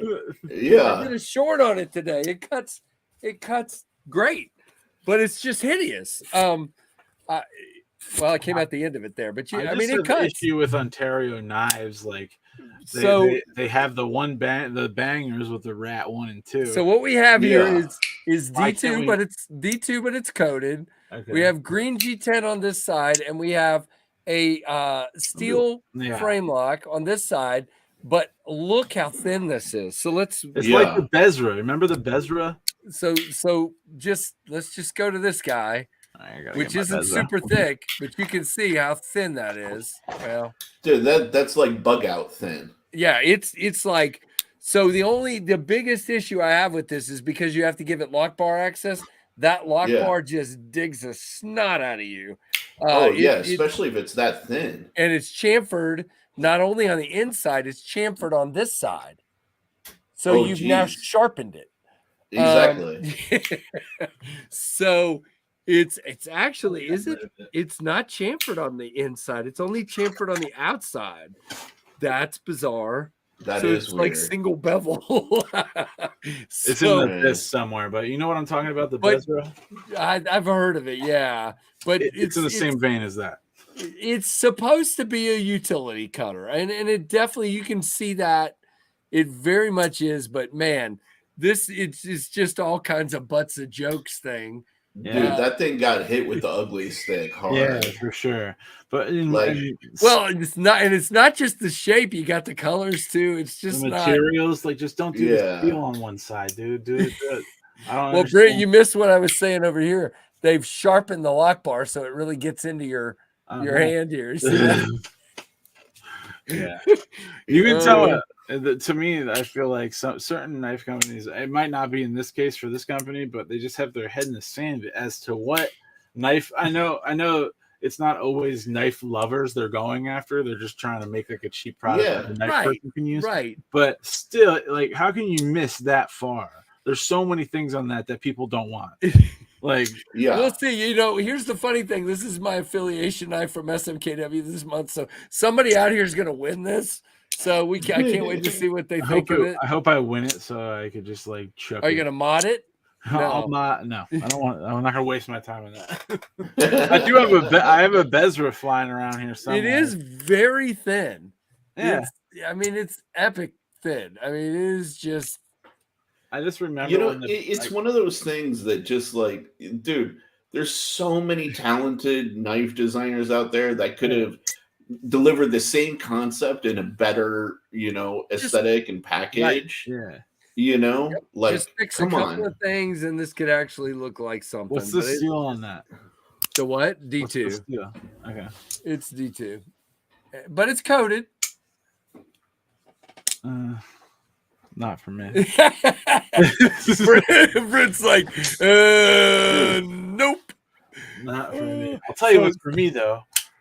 The No Lies rating. Oh man. Oh yes. Yeah, very cool. Yeah. So Britt, while we're at it, since I think I saw Andrew. Are we going down the ugly? I think I'm just going down the ugly train. Bro, I just threw up in my mouth. I'm going down the I've seen the pictures of that damn thing and it hurts me every time. What is it? What do you use that for? It probably cuts awesome too. There's a survival school called Kuma.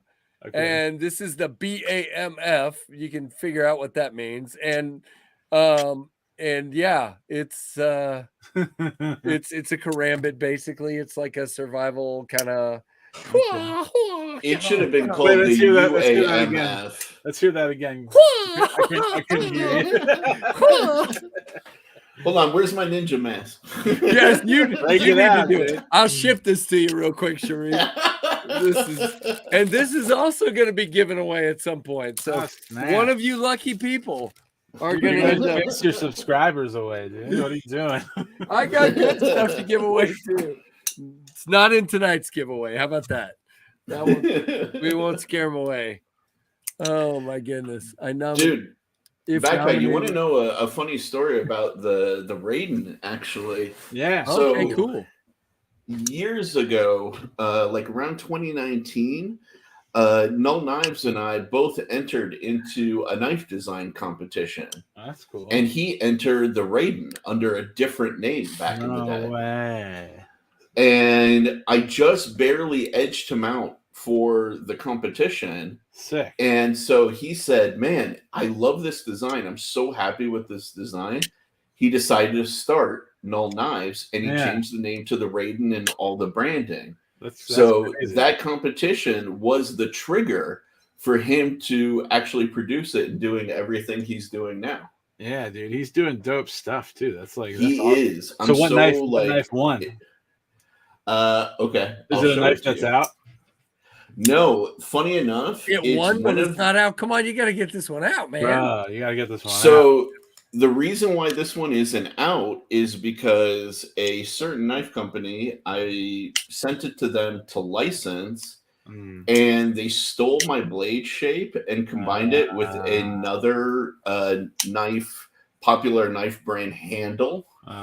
And so if I put it out there, or at least like right now, somebody will think people are going to turn around and say, "Oh, Sharif, you stole that knife design from such and such company," when it was actually the other way around. All right, Brent, he's doing all such and such. We're going to figure out who this is once. Yeah, exactly. Once I mean, I'm happy to tell you guys. I'm happy. Let's see if we can figure it out. Yeah, let us. But because I do have the receipts actually of sending out. So then, if you have the receipts, you gotta just put it out and screw them, dude. Like, yeah. Well, I'll tell you this much: a few different reviewers, like Nick Shabazz and them, I sent them the info about it, and they never reviewed the knife as a result. Oh, yeah. So. But here, I will. Thank you, Jim Haywood. I appreciate it, man. Yeah, I'm pumped to see it. Very cool, Jim. Thank you. All right, let's see. I'll go ahead and stick it up here. How cool are knives? Ooh. Oh my god, that is so tight, dude. That's the dude. Please put this out. All right, I'm trying to figure out what I'm trying to figure it out. So it's the blade, and is that a fuller or a hole? So it's a fuller, because this was inspired by chef's knives. Dope, my friend. Yeah, you got. So I didn't want a hole for food to get caught in. So when you ask me if I do any like non-pointy stabbing, there it is. This is the one, aside from the other one I showed you. Brent's trying to figure it out. He's computing. The computer's gonna break here in a minute. It's a beautiful knife. Thank you. Yeah, this is called the Bunka. Yeah, they're all saying the Tempest Knives Pinion is the knife that stole your idea. Is it a Kaiser knife? No, it is not. Otherwise, I would not work with Kaiser. Yeah, okay. Yeah, it's somebody he doesn't work with, I'm sure. Yeah, no, I don't see it. I don't see it. Sorry. Is it a well-known knife company? It is. I don't think you would have come up. Ones. Oh, one of the big ones. Yeah. It does look like that blade on the new Microtech MSI. This is they came out with it the end of 2022, I believe. Come on, Brent. There you go. I do. It looks very familiar. So looks like a knife. Says drink water. Yeah, you could just tell us. Drink water. So I'll pull it up for you real quick, and then I'll show it to you. CJRB Crag? No, I don't think so. Maybe. So yeah, they copied the blade shape, and literally you can overlay my side view with their blade shape. And then they stole the handle from another company or another knife, a very popular knife that has a similar kind of style.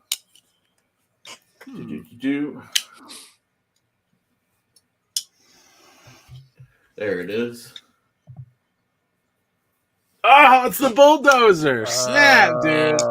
Yeah. Oh, man, that hurts because I love the bulldozer.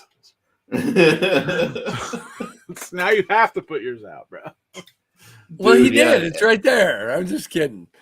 Oh gosh. But yeah, yeah, it's definitely if a you different handle. overlay it's the what's the arc form? They copied the arc form handle. Oh, gotcha. Yeah, the shoot, what's it called? KC. the slim foot. Slim foot, yeah. Yeah, if you look at the slim foot handle, Yeah, right. Dude. They copied the slim foot handle shape, and then they put my blade on there. But theirs doesn't have a fuller, is what everybody's saying. But yeah, still same. Yeah, actually, if one of my buddies, whatchamacallit, sent me, he did like overlays of the two knives, and it's literally verbatim exact. Crazy. Yeah. That's a shame. That's a shame. That's not good at all. It happens. It does. I mean? It does. Still doesn't make it right. Yeah, especially considering I sent it to them as like part of a package of knives where I was like, hey guys, I'm offering these as licensed designs, and then I don't hear anything, and then 8 months later, which is typically the development cycle time, that thing comes out. Oof. Yeah. What was your response to that? Did you like have some stuff to say, or did you not? I didn't say anything to them. I just basically said I'm never going to work with this company. Oh, yeah. And I put the word out. It, like I said, it happens, and it's different enough that people will be like, "Oh, I don't really see it," and then it's like being run and stuff. But so it's like, I definitely still think you should put that out, dude. Like your design. I will. Yeah. I will. I definitely have saved it. It's something that I'm gonna OEM. Yeah. Wow. But like, it's part of navigating the space a little bit. Yeah. When you're licensing designs that like, not everybody is going to be super savory. They'll like take inspiration. I call it appropriation. Yeah. And they're just like, oh, okay. If we change it just enough, right, then nobody can really say we copied. And it's like, all right, whatever. All right. I'm not going to say I'm not burn them to the ground. That's all Maddie. Maddie's going after it, man. We're starting a riot, Maddie. We are. Let's do it, Maddie. Wherever we're going to do it, it's going to be Maddie. All right. So we're going to go ahead and share what the giveaway hashtag is. I'm not doing the giveaway yet, but we're already at 9:30 here. So there you go. If you were watching earlier, you know why it's Blackbird. If you weren't paying attention, you don't know. But Sharif has a piece of an SR-71 Blackbird, so we're doing that. That's cool. And so your hashtag Blackbird with a capital B, because some people seem to say it's case sensitive, even though YouTube says it's not. I mean, StreamYard says it's not. So, but whatever. Rules are, of course, U.S. addresses only, and please only enter once, guys. And U.S. addresses only. I just did say that. So anyway, no concept for me, says Jim K. Wood. There you go. But dude, I definitely got to say, like, moments like that are very rare. What is really like heartening, like what bolsters me is the amazing experiences like I've had working with Kubi and Kaiser. Yep.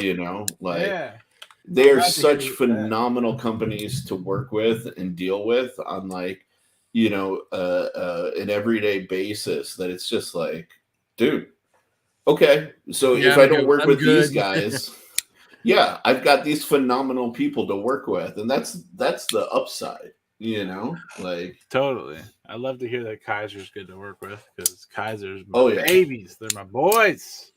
Dude, they're OEMing my knife for me, actually. I love that. Love it. Ladies and gentlemen, it's the time in the Knives Fast KF live stream where Brent is frozen. Yes. Is it an ugly pose? Yeah, it's not as good as last time. Yeah, last time was really nice. last time was epic.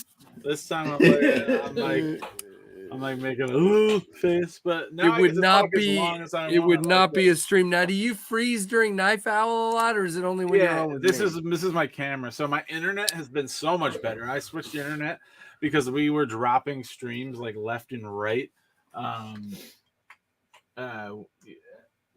before, and now I've upgraded my internet to my own internet, and it's been so much better. But right now it's just like the program I use, because I use like a good camera to like a DSLR to stream. Yep.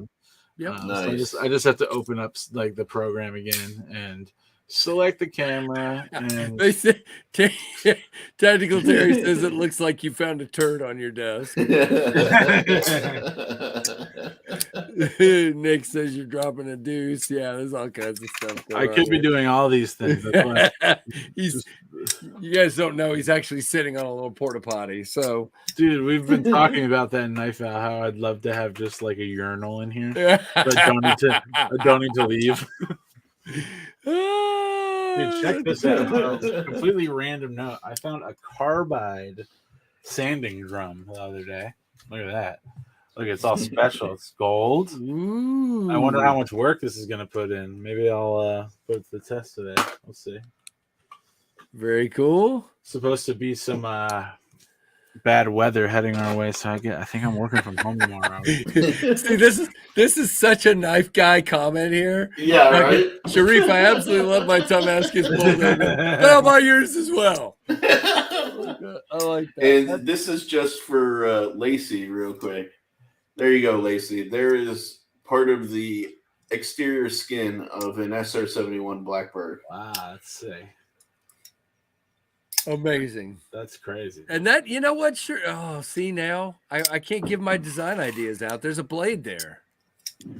Oh yeah, there definitely is. I don't do daggers, but I don't really do daggers, but there's a blade there.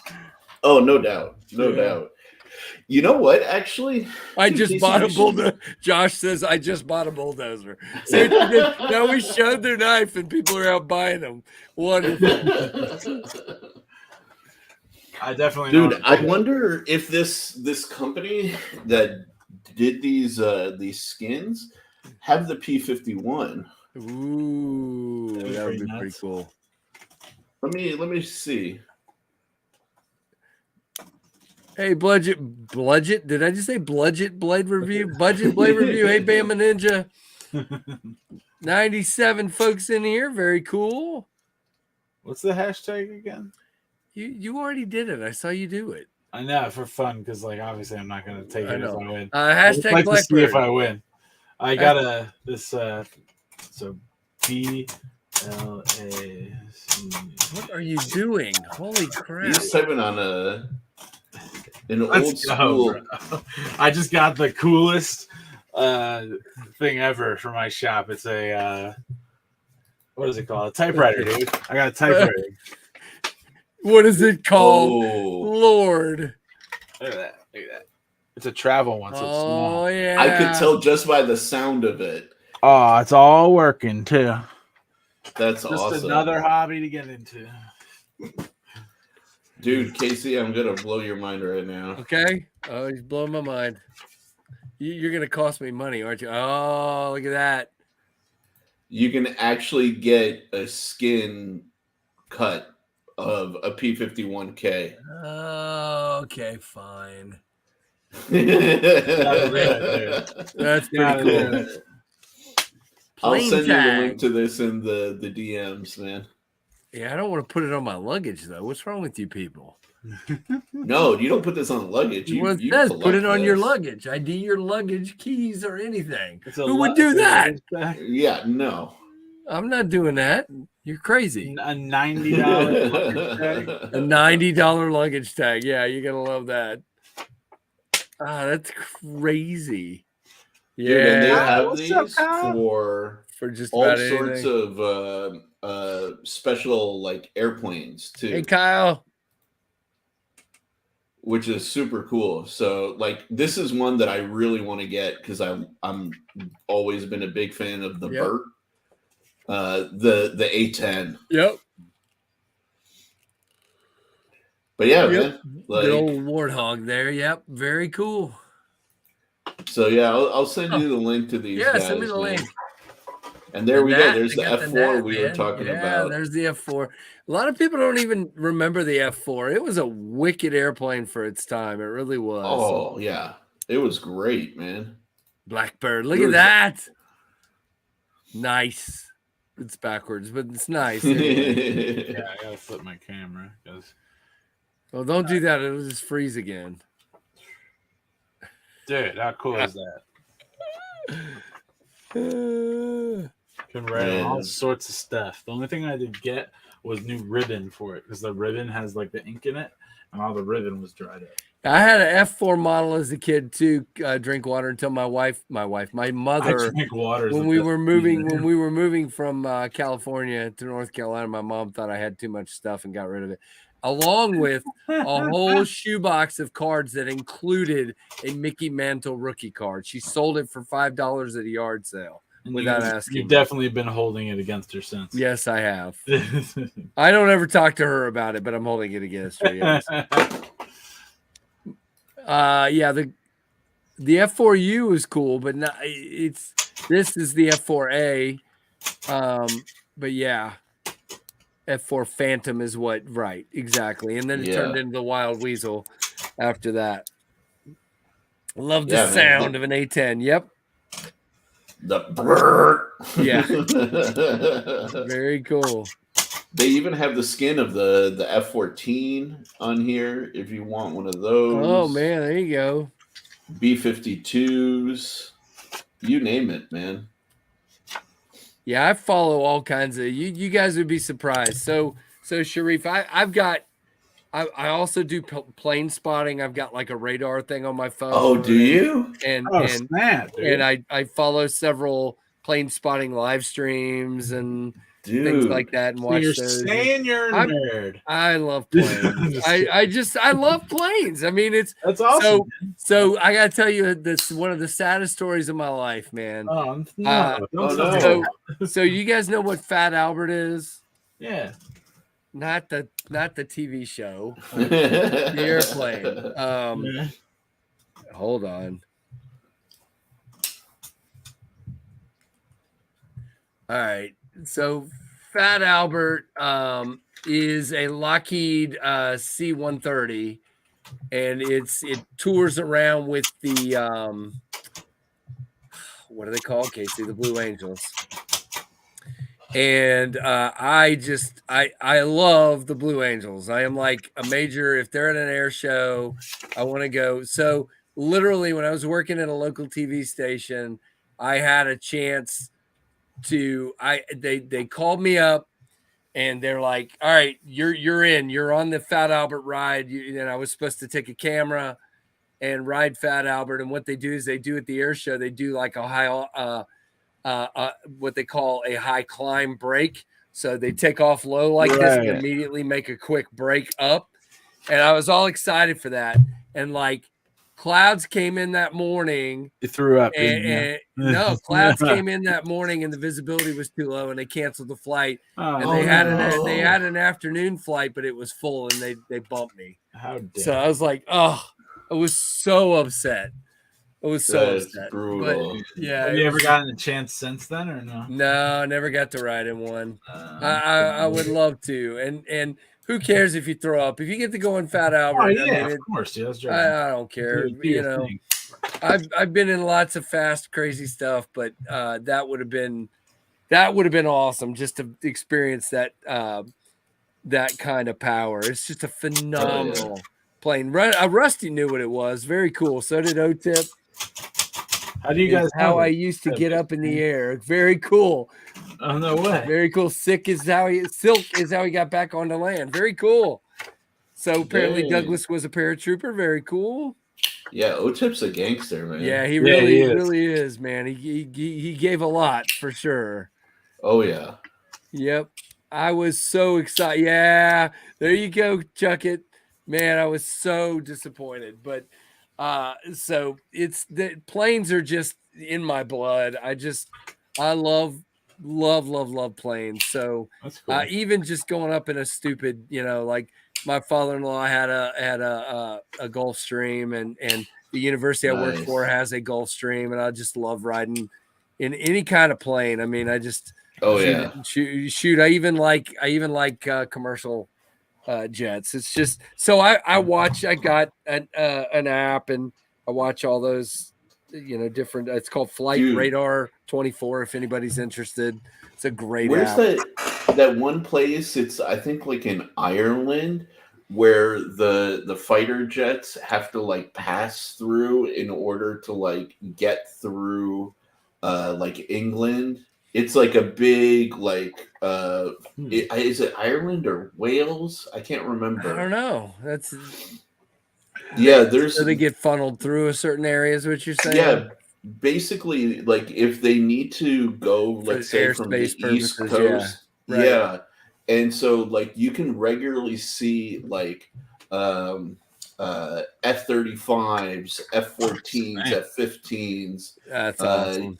You can occasionally see like tornadoes and stuff like that, like flying through there. The tornadoes, that's a bad plane right there. A tornado is a great, or even plane. Jeez, right? That's so. And the Eurofighter Typhoons and the all sorts. You'll see like.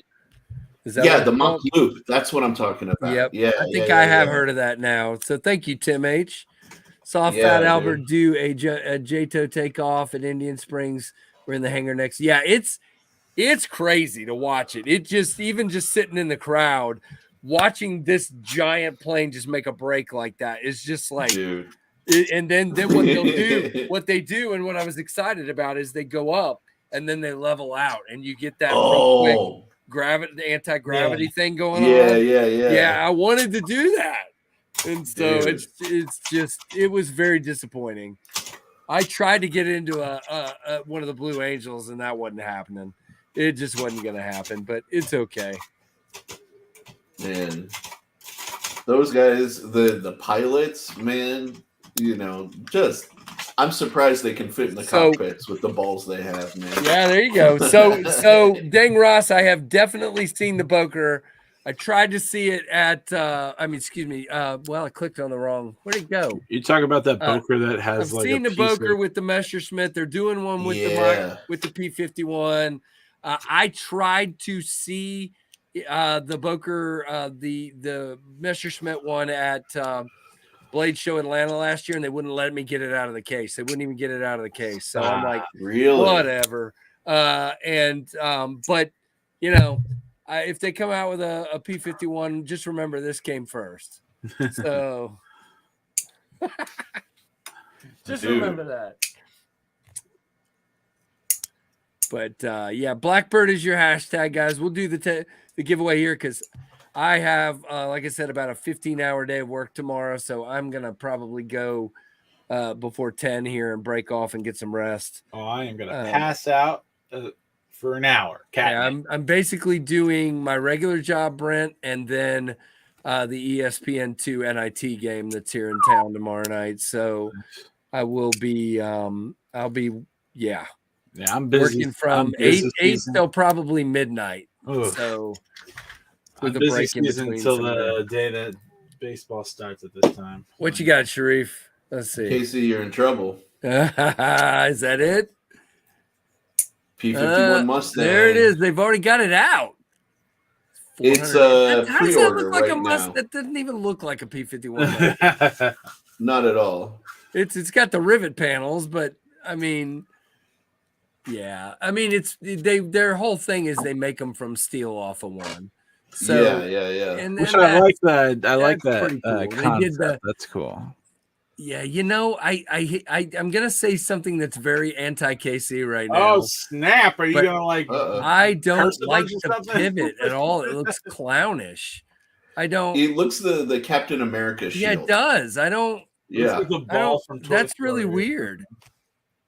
Oh, Chuck met Chuck Yeager several times at the Orange County. Oh, that's awesome. At the Orange County show. Yeah. So I'm open to go this summer. I want to go to the show in Norfolk, Virginia. They always have the they usually have the Thunderbirds at that one. Nice. And I love the Thunderbirds. Like I said, I grew up.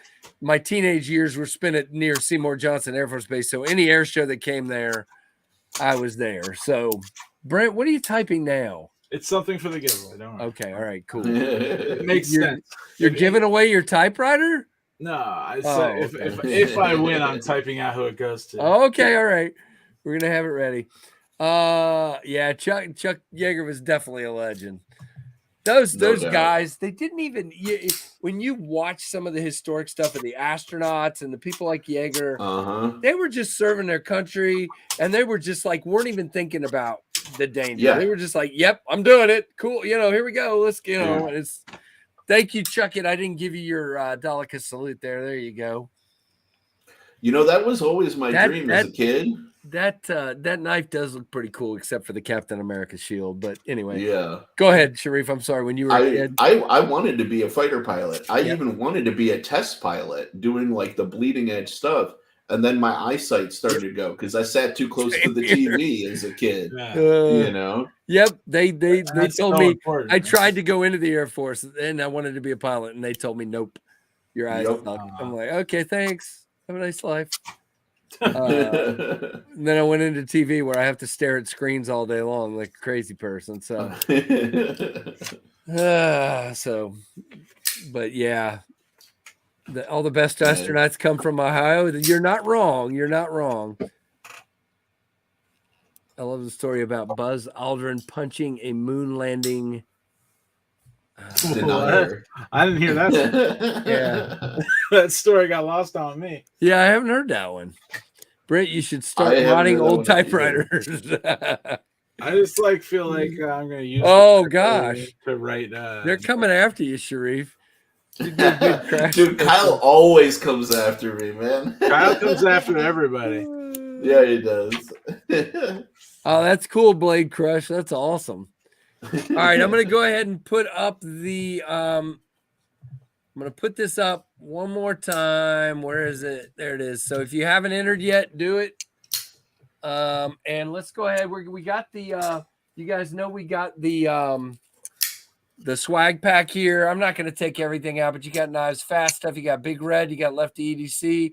You got all kinds of SMKW. And of course, we have to take out Butter Knives Fast to see which one it is.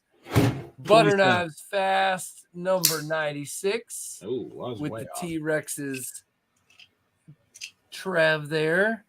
And then Killer Bunny, number 36, with the Pikachu theme. I love that so much. Yep. And those are all in here. There's QSP, there's Wii, there's Blue Creek Knives, lots of Blue Creek Knives. There's all kinds of stuff in here. So guys, just be looking out for that. And then I'm gonna put this in two other things in here. So I don't know if I've seen Alice in here tonight, but there's Alice's paracord. There's a pair of zipper pulls in the giveaway tonight. And Lancelot leather strap keepers, whatever these are for your hoodie. Dude, you're gonna have pulls and zips and everything. Yeah, you got it all. So this bag is full of junk. And then I'm not going to tell you what the knives are. I got 3 knives back here. I've numbered them 1, 2, 3, and whoever wins gets to pick a number between 1 and 3 and find out what the knife is. So we keep doing this because it's kind of fun. So let's go ahead. We can talk a little bit more, but I'm going to go ahead and do the drawing. Yeah. We'll see if Brent can show us his typewriter. Well, I got to win to show it to you. I know. That's what I'm saying. All right. So here we go, guys. If you haven't put your name in there, it's too late because here we go. 3, 2, there's 97 entries, by the way. 3, 2, 1, bam. All right. Here we go. Let's see it. Let's see who our winner is, ladies and gentlemen. That's not the budget review. Let's go, dude. Okay. There was some big pauses there. That was fun, right? I wish that was awesome. Gonna win if I got picked. Who was? Oh, he's gonna give it to Kyle. Oh, you're so love you, buddy. All right, so give me a number 1 through 3 budget blade review, 1, 2, or 3, and we will find out what knife you have. absconded from the giveaway drawer. The giveaway drawer. The giveaway drawer. BBR, are you in here? I think you were. Where is he? Where is he? BBR. I hope he didn't leave. Let's go with 2. All right. Well, guess what? We've been talking about Kubi all night, and he picked the Kubi. So Nice. he got a Kubi, and let's see which Kubi we have got here. First, let me take this off the screen. Budget Blade review. You have. I'm trying to remember which one it is. You have the Kubi Bellis KU 342A in black and Austin. So that is what you have. No idea which one this is. You don't know which one the Bellis is? Nope. This is a fairly recent one that they sent me for review. They sent me 2 of these and already gave one of them away. And here's the second one. And this one has also been reviewed by Big Red EDC. So it's been funneled by JB. No, I'm just kidding. That makes the value go up. Look at the action. I was about to say, Sharif, look at the action on this one. Oh yeah, and it's not a big knife. I mean, very small blade. So that's what you're getting. Kubi G10 knives. Look at that. You see that? Yep. Yeah. Yep. So really, really cool. So that's what you're getting, Budget Blade review. What you need to do is send me an email, Knives Fast. Yeah, I should have given him the Ontario knife. Yeah, that will be given away. That will be given away. But not yet. I haven't reviewed it. If you have to stream on April 1st, that's what you should do. That should be the giveaway. Actually, this it's a Smoky Mountain Knife Works one, so it'll be given away in the review. But yeah, here you go. That's what you're getting, BBR. Just send me an email. knivesfast@gmail.com with your full name and your address, since you probably don't want me to send it to Budget Blade Review, probably whatever your name is. So just let me know, and we'll send it your way. Review, dude. Good guy. Yep, absolutely. So that is what you've got coming your way, sir. So just send me that, and I will get it out hopefully tomorrow. That's sick. Nice. I'm hyped. Very cool. Funneled by Big Red. Funneled by Big Red. Glowing value added endorsement. Very good, Byron. But JB's going to watch this. He's going to go back and watch this and die laughing. So that's funny. Oh, gosh. Funneled by Big Red. The same as saying reviewed by Doug when buying a used car. That's awesome. Oh, man. I stepped in something that time, but that's what I do. What you got now? It's that iridium that I still love. So everybody's saying Kevin, apparently, I sent him mine. It's back now. It's over here. But everybody's saying Kevin's thrashing it. So he didn't like it. So he didn't like the iridium? No, apparently not. People were saying, I haven't seen his video yet. Throw it up on screen real quick again. Yeah, this thing's sick. Yeah. The Kershaw, yeah. Yeah. I was going to say, what's it look like? I hope it wasn't stolen. Yeah, right. Throw it up again. Wait a second. So much stuff looks like so much stuff these days. Yeah, it's crazy, but yeah. I don't know. Really? Kevin didn't like this one? Yeah, somebody said it in the chat earlier. Who was it said that? Kevin said it was had lock, rock, and blade play. He's very picky, says Salamando. He's picky, but mine has 0 of that. Yeah, I don't think mine did either, but he had mine. So there's lock rock, but like that is kind of the nature of crossbar locks a little. Yeah, bit. That's exactly. Like I've not seen a crossbar that didn't. I have. I forget. It's got side to side, but it does have top to bottom too. I didn't notice that. I guess I'll tell you this one, the Nazca with the best tech. No lock rock. There you go. Very cool. It is bank vault like tight. That's what I'm talking about. Oh, now, I'll tell you, the one I'm carrying today is like that. Is this Asher Spiro with the monoblock? Yeah, sort of monoblocky construction here. Oh, that's cool. This one's very solid. I don't know who. I can't remember who his OEM is at this point because he's switched. No, Kung Wu, I believe. It is Kung Wu. Okay. Well, it's solid. You want to talk blade play and lock rock. Did you get the small one? But it's not fair. I mean, it's the nature of the knife. But yeah, I got the small one. How's that treating you? You know what? I avoided it because this knife has been so hyped. Yep. It's ridiculous. Yeah. But I'm not gonna lie, it has grown on me so much. It's money for sure. And the small size, again, even though I got big old hands, it actually fits like a full 4-finger grip on me. Meat hooks is surprising. So for like a 3-inch knife, I can never say that. Like 3-inch knives are usually 3.5 fingers, you know? Right.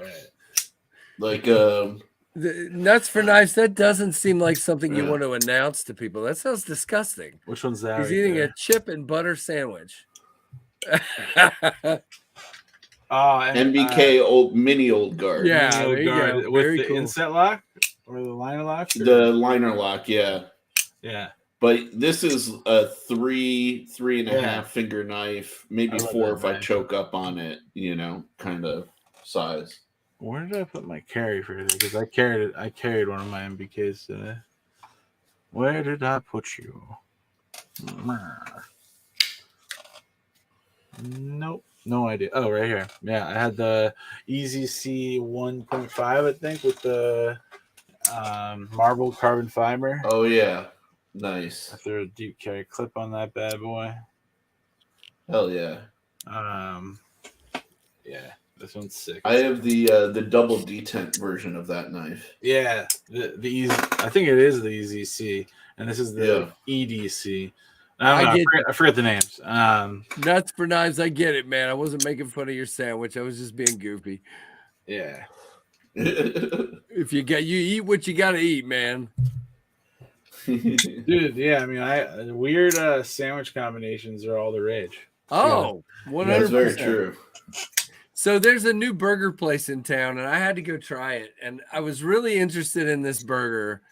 It had bacon jam and shoot, what else was on it? It was bacon jam and like caramelized onions. But instead of like regular cheese, they put cream cheese on it. Oh, it sounds so good. Oh, it was terrible. Oh, really? Oh, really? I didn't. Well, just the cream cheese thing. Cheese for me is for like a bite. Give me some cheddar, you know. Give me something. Yeah. I don't know. That's pretty. Dude, I'll tell you that's the Caballero. Yeah. I put a thumb stud on mine. Of course. Little brother to the Moolah. Yeah. Yeah, this is the Alcoran too. I have the Alcoran. Yeah, nice. Yeah, I'm a big Pena fan, man. Me too. Huge Pena fan. How many? I actually sold one. No, I traded one to get a prototype of a specific knife, and I regretted it a little bit. It was because that was a baller. But now I have these two, the Moolah and that pet Lanny front flipper that you were showing before. Oh, yeah. Yeah, that's a great knife. If you want a blast from the past like Pena, you can always go with the OG Lanny's clip. Yeah, there it is. That's a cool knife. That and the This Rhino. is my first expensive knife, too. Yeah, was it really? He doesn't miss with he doesn't miss, dude. Really, I love his knives. This little, what is this? The Calbero. One. I've been loving this thing, dude. And I put a deep carry clip on it.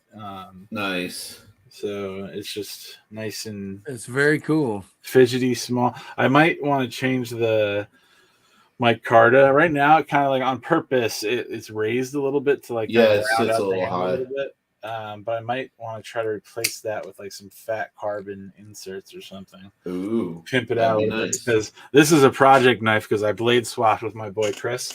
This should have the satin blade on it, but it doesn't.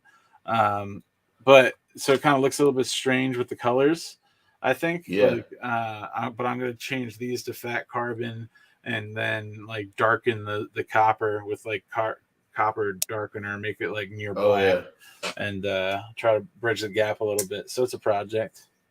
That's dope. That's very really cool. Yeah, it's awesome. Yeah, I like that. Now, speaking of weird sandwich combinations, there's a brewery nearby that does a burger with a little bit of peanut butter and jelly. Sounds like terrible, but it's phenomenal. I would try it. I would definitely eat the whole thing. Oh yeah, Brent says, I'm good. It's so good. Peanut butter and jelly. I love peanut butter. And you get it with some garlic fries on the side. What? Your breath stinks after, but it's the weirdest, most amazing combination. Yeah. Yeah. I love me. Oh my god. Weird combo is fine with me, dude. No, Salamando, it's not Killer Burger. I'm known, but in my family for weird comboed food. Yeah, I can make anything work. I used to eat peanut butter and bologna as a kid all the time, so I can't say much about weird Sometimes combos. when the budget is tight because you bought like 1,000,000 knives. Yep. Serious. That's why Brent has such a baller collection. Yeah. You want to talk about one of my favorite knives of all time? Yeah, sure. There it is. Ooh. Yeah, Alliance Designs. What? Yep. Big Bear? Easy E. Trying to remember. Easy E. Yeah. Alliance Designs. Laconico, American Tonto with a hollow. That thing's sick. Dude. I have OG Jasmine. I have two of these. This is my Safe Queen, and then I have one that's got the carbon fiber and titanium, and that's my user version. Alliance is not playing around, dude. All their knives are so well made. I mean, they're all Ray. They do a good job. Yeah. They definitely do. I mean, they're using Riot, like at the end of the day. Yeah. You know? Yeah. So when I sold I didn't want to sell it, but the story is like, you know, I love MBK. I have a lot of their knives, almost the whole lineup. I had the Sea Otter, but my boy, who is a close friend, who has given me a lot of my good knives, like I've bought from him, was dying for a Sea Otter. So I broke and I sold it to him because I liked it, but I wasn't like, you know, I don't know. I bought this instead, and this is doing it for me because it's more like, I don't know. I just like this one better. Yeah. More. I'm waiting for a slightly larger version of the Sea Otter. The Sea. What's the next one coming out? I can't remember the name, but yeah, I forget the name right now. Because like Sanford's only like 2.5 hours away from me. Dude, you should go. Sanford's very cool, man, dude. Oh yeah, dude. Whenever last week, you got whenever he was on last week, so very cool. Whenever I get a chance, I try and like swing over and like say what's up, you know, and catch up with him. Have you been to the shop? Oh yeah. Like I visit him at the shop. Yeah. Sick. Yeah, basically like he gets another staff member to like take care of anybody who comes in and out, and me and him just like talk shop, you know. Sick. And yeah, he's a great dude. Yeah, he is. So like I'm like you, I have a lot of the MBK stuff. Yeah. But yeah, dude, like I can't remember where I was going with that, but he's a great dude. I can't wait to meet him in real life one day. I will, like a show or something. Yeah. But question for you, since we're here to ask you questions. Do you have like a shop that you work in? Do you have like a studio? No. I work out of my home actually, which is really nice. I used to have like a big kind of like studio in LA when I was doing the drone stuff. And then when I moved, so I used to live in downtown LA. Now I moved like more towards north central California. So I'm like more in farmland and stuff like that. That's cool. And I just turned one of the rooms in my place into like my personal studio, and I'm slowly like working how I want to fully arrange things, you know? Cool. Yeah. Because like LA is a great place to visit.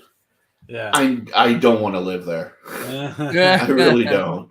So when you say drone stuff, what drone stuff were you doing?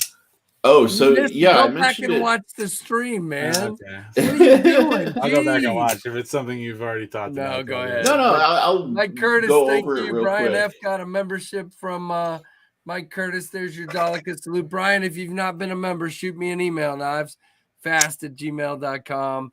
Very cool. And Mike, excuse me, who asked me a question? It was O-Tip. Yes, I have seen the Mastodon. Pretty cool. Go ahead.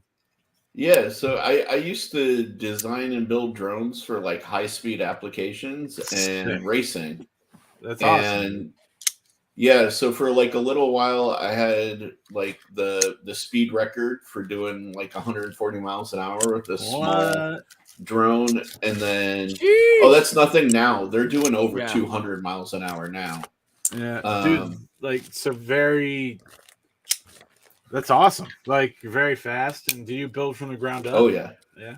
Oh yeah. Like I designed and built everything. I worked with motor manufacturers to make my own motors and battery manufacturers to figure out like the best chemistry and stuff like that. So like I was pretty involved. And like here I can show you. So I also designed these guys. If you guys put it up on screen, but I designed large scale racing drones. Wow, there we go. Dude. Yeah, those are. I've seen some of that racing drone stuff. This is like over 4 feet across. Sheesh indeed.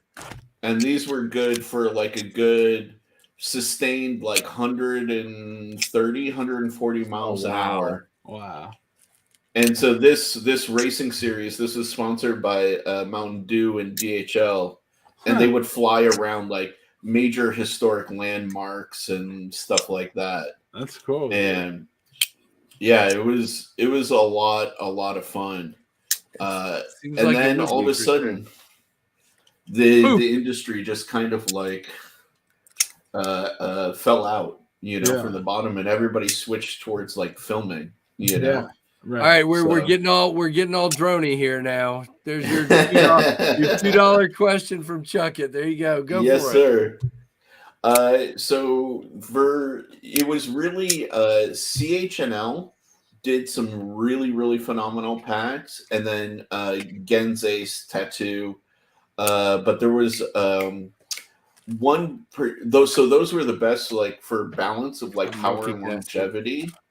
And then Thunder Power were the absolute best for just balls to the wall. You're only going to use this like a handful of times batteries, because that was like the whole thing. Right, like, you burn them out. Like, yeah, you could get survivable stuff, and then you could use like over and over, and then you could get stuff that just was like putting 110 octane in your car, Right. And that was Thunder Power. Yeah, that's crazy. That's funny. Just the way they're pushing stuff these days is crazy. I've got a Arma Typhon or whatever car, and that mine will go pretty quick. But I've seen the guys with this 6S ones, and it just forget about it, man. Oh, dude, we used to rock little tiny like drones that could fit in the palm of your hand with 6S power. And dude, we'd get those little tiny like SOBs going like $110, $120. That's all funny. FPV, or is it all FPV? Yeah. Cool. And especially the really tiny ones, they sound like I don't even know how to. It's like a bee on heroin. A bee on heroin. Maybe a bee on crack. Bee on crack. Bee on heroin is like. Kyle, my drone is not wired, you goober. I have a drone for like video. That's it. We're losing people talking about drones, man. They're leaving the drones. Drones are so. Hey guys, just think about it this way: it's a bunch of sharp knives spinning really fast. All right, Sharif, your next task is to build a drone with knife blades. Or a drone that can deliver knife packages faster than I already split open my knuckles with drones and stuff, so I'm good. You're good. Everybody that likes their knives like next day, I'm not gonna lie, I'm one of those people that always goes express. Yeah, with my knife, like you should invent a service with a drone that just like 2 hours gets. Oh, dude, that'd be awesome. It would be amazing, right? Like, I'm so impatient when I order. I've got 2 knives that are coming that are both fairly expensive, and I'm just like refreshing the package every day to see where it is. I literally can hear my mailman. Like, he has an old mail truck. I can hear him from like miles away. Oh, that's Yeah. And then I can see him on my cameras, and I stalk him as he goes through the camera, like the different cameras. Well, as soon as he leaves my box, I just run. The mail truck in our neighborhood has needed a muffler for quite some time. So you hear right? Yeah, exactly. I don't want anything to change because that's how I know. Like, nice. So yeah, it's I'm multitasking, by the way. This is a good conversation, but since I'm tired, I'm getting multitasking is allowed. I'm getting Budget Blade Reviews package ready to go at the same time. Yeah, absolutely. I got some tools in today. I got a bunch of those ribbons for this typewriter that I'm going to use so much. Dude, you are so all over the place. You are the most all over the place person I know. Yeah, I just like cool things. Like cool. Tell me a typewriter is not cool, guys. It's cool, right? I can't really argue, man. I miss those definitely things. not. You can like just stick any paper in here and write a note on it, which is great. Then I got, what are these bits? These are end mill bits from Amazon. Let's see if they're any good.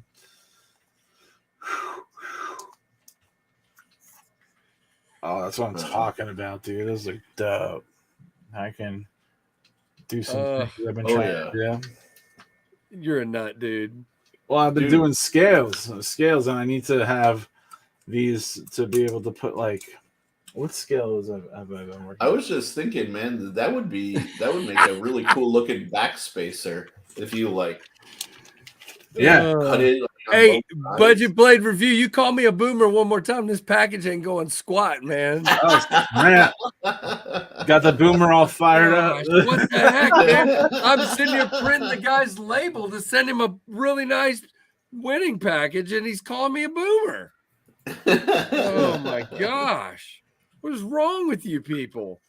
Is boomer really like that like a nasty word? It is. I'm a Gen Xer. I'm not a boomer. Jeez, get it right. It all started with freaking Brian from Blue Creek. Shout out Brian. Brian's a man. Everybody's saying thanks, Sharif, for being here. We do appreciate you. Yeah, we've kind of spiraled out of control here. But awesome talk. Oh, that's the best, man. I'm always down for the. Well, you've been on Satisfaction's live stream. Yeah, that's right. The whole thing is a spiral. I've never gotten to talk to you, so it's been awesome to get to talk to you. The whole thing is this big. I think we were on one stream once before together, but we didn't get to. Yeah. So yeah, it's awesome, and I'm not gonna lie, dude. I didn't know that Sharif was Mangan. So how do you pronounce the Manganas? Like I always Manganas. Really close. Manganas, yeah. Manganas. Gosh, Brent, don't screw it up. The guy's sitting I right literally here. came here to ask how to pronounce I've been called like so many different things with my name, like Manganas. But you can't. People who get sensitive about their names are too serious for me. Yeah. Oh gosh, everybody in the chat wanted to know too. Because oh, sure they did. Yeah, flathead mill bits. Let's go, baby. And I was born, O-Tip. I was born after Vietnam. So there. Good. There. All you people out here. Well, now my printer has decided it doesn't want to You print. people. Exactly. Well, we're gonna wrap it up here in just a minute. One last chance. Anybody in the chat, did I miss any questions? No, not Mongolian barbecue. That is not his last name. Oh, that does sound good to eat though, right? He is not Sharif Mongolian barbecue. That is not his name. Cat nap sounds good right now. It does? Oh, I'm about to go cat nap like a beast. Oh. Wake up at some point in the middle of the morning and just start working. This is an underrated Asher. This one that's all thin and stuff. Which one was that? It's the titanium, like the first titanium one that had the fuller and the thermostat thing snaps. Ready? Hold on. Oh, there you go. I've got 3 Ashers in right now, and I don't know what the heck I have in because he's just got so many models. It's like he has to name his models more. I've got that monoblock one, and then I've got this whole whatever. Yeah, that's a Thai one. Yeah, really light, very light. Ooh.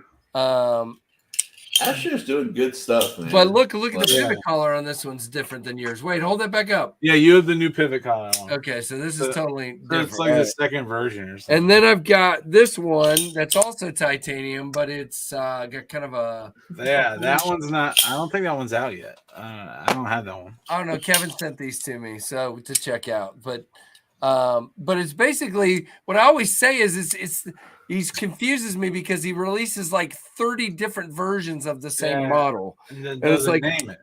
Yeah, exactly.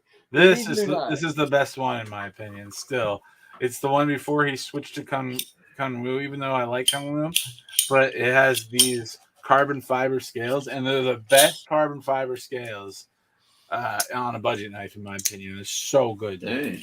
Oh, so good. They feel so good. I could rock this as my only knife. As your only knife for a few hours. All right, I was gonna say we're gonna put this to the test. I think that would be a great video. We pick a knife, and Backpack has to carry it and do a video on it for a week. Yeah, that's never gonna work, dude. I have to switch between like 1,000 a day, basically. All right, Budget Blade Review, your package is ready to go, man. So this guy, come on. I'm gonna wrap. Oh yeah. I'm gonna wrap it up here, guys, because I am pooped. It was fun. We'll have you on again, Sharif, and Sharif, it was a pleasure, dude. Brent, you can come on every week. Oh, by the way, before I forget, let's get the magic book out. I can't remember. I think next week is Brian from Blue Creek. Sick. If I remember. I'll crash that part. Yeah, next week is Brian from Blue Creek. The week after that is me and maybe Brent. And the week after that, wait, mark this down. Brent, you got a pen? I don't. Yeah, you're gonna have to. Monday, typewriter. Monday, April the 3rd. Marianne from TRM. So, ooh, nice. Ooh. Yeah, talk to her at the show. She's cool. Yeah. So I know you like TRM. So there you go. Yeah. You know who we need to get on a live stream? Okay, who's Lacey, man. Cool. Yeah. Yeah. She needs to tell us about like all the she's been doing with sharpening and but I'm a doofus when it comes to sharpening. I just sharpen. I don't know. I don't know any of that. Come on and teach us. Yeah, well, that's why she should come on, man. Good point. Yeah, I'm don't know what not great at sharpening. That's why I go to my man's Kyle up there for sure. Your man's? Oh, you mean Kyle sharpens? Oh yeah, dude. He's a good. That's our running joke with Kyle. That like. Lacey isn't a man. I know Lacey isn't a man. That's hilarious. All right, guys, I'm wrapping because I've got to go to bed. I'm gonna have a long. Such a boomer move. Well, then I'm a freaking boomer. Then whatever. On that note, Brent has dropped his microphone in the fish tank. How's the fish tank doing? Dude, amazing. The fish tank's doing so good. I saw your little boy naming them and talking about them, and he likes it. That's really cool. I'm gonna add more. Hey, everybody, say hello to Hairless over here. Come on, you gotta say goodbye real quick. There's only 56 people in here, but you can tell them. Did you guys see this hair? Look at this dude coming in from Chick-fil-A. Dude, are you trying to be like your dad? Oh, there you go. You have had hair. Nice. Chick-fil-A. So that's the best. Do you ever bring home Chick-fil-A for the fam? He does never bring it home. They don't even hardly ever give it to him. Really? They ask if you don't bring why you don't bring food home. They expect you to have these manners, and they're not going to show manners. He works in the kitchen, so they don't care what his manners are. Okay. He works in the kitchen. That's why that's not true. I guarantee that's why he's got scars on his arm from working in the kitchen and burning himself. Me. I worked in kitchens for my whole childhood, basically. That's funny. And everybody liked you golfing last night. The video of you, there was like 1,500 views of you. Golfing at Top Golf. Yeah, we went to Top Golf last night. So, dude, Top Golf's a fun time, man. Yeah, we had a good time, and it was especially fun for me because I beat him 3 out of 4 times. So that makes it 8 times better. Yeah, you did good. You did good, but I did better. I got second. I got second every single game, and then first once. First, yeah, you beat me once. You have to say my pleasure. That's the one question. No, he doesn't have to say my pleasure. Yeah, he's in the kitchen. So I gotta say, I do appreciate when I go to Chick-fil-A how nice they are. I like that. Oh, they are very nice. Chick-fil-A's the best, man. Yeah. When I ask for a million sauces, they're always cool about it. Boomer mic drop. Yep, we had the boomer mic drop, so we got to get out of here. So Okay, all right. there you go, everybody. I love you guys. It was have fun. a great one. Thanks, Sharif. I appreciate you, man. Thursday night. Absolutely. Thank you for having me, man. Really Knife Owl on appreciate it. Thursday night. Don't forget. Thursday night, midnight. And All right. it was an honor, dude. Thanks a lot. Dude, You guys have a honor's good all one. mine. All right, buddy. Hit the like, guys, on your way out. Leave me a Yes. comment, and thanks for watching the Knives Fast channel. The knives.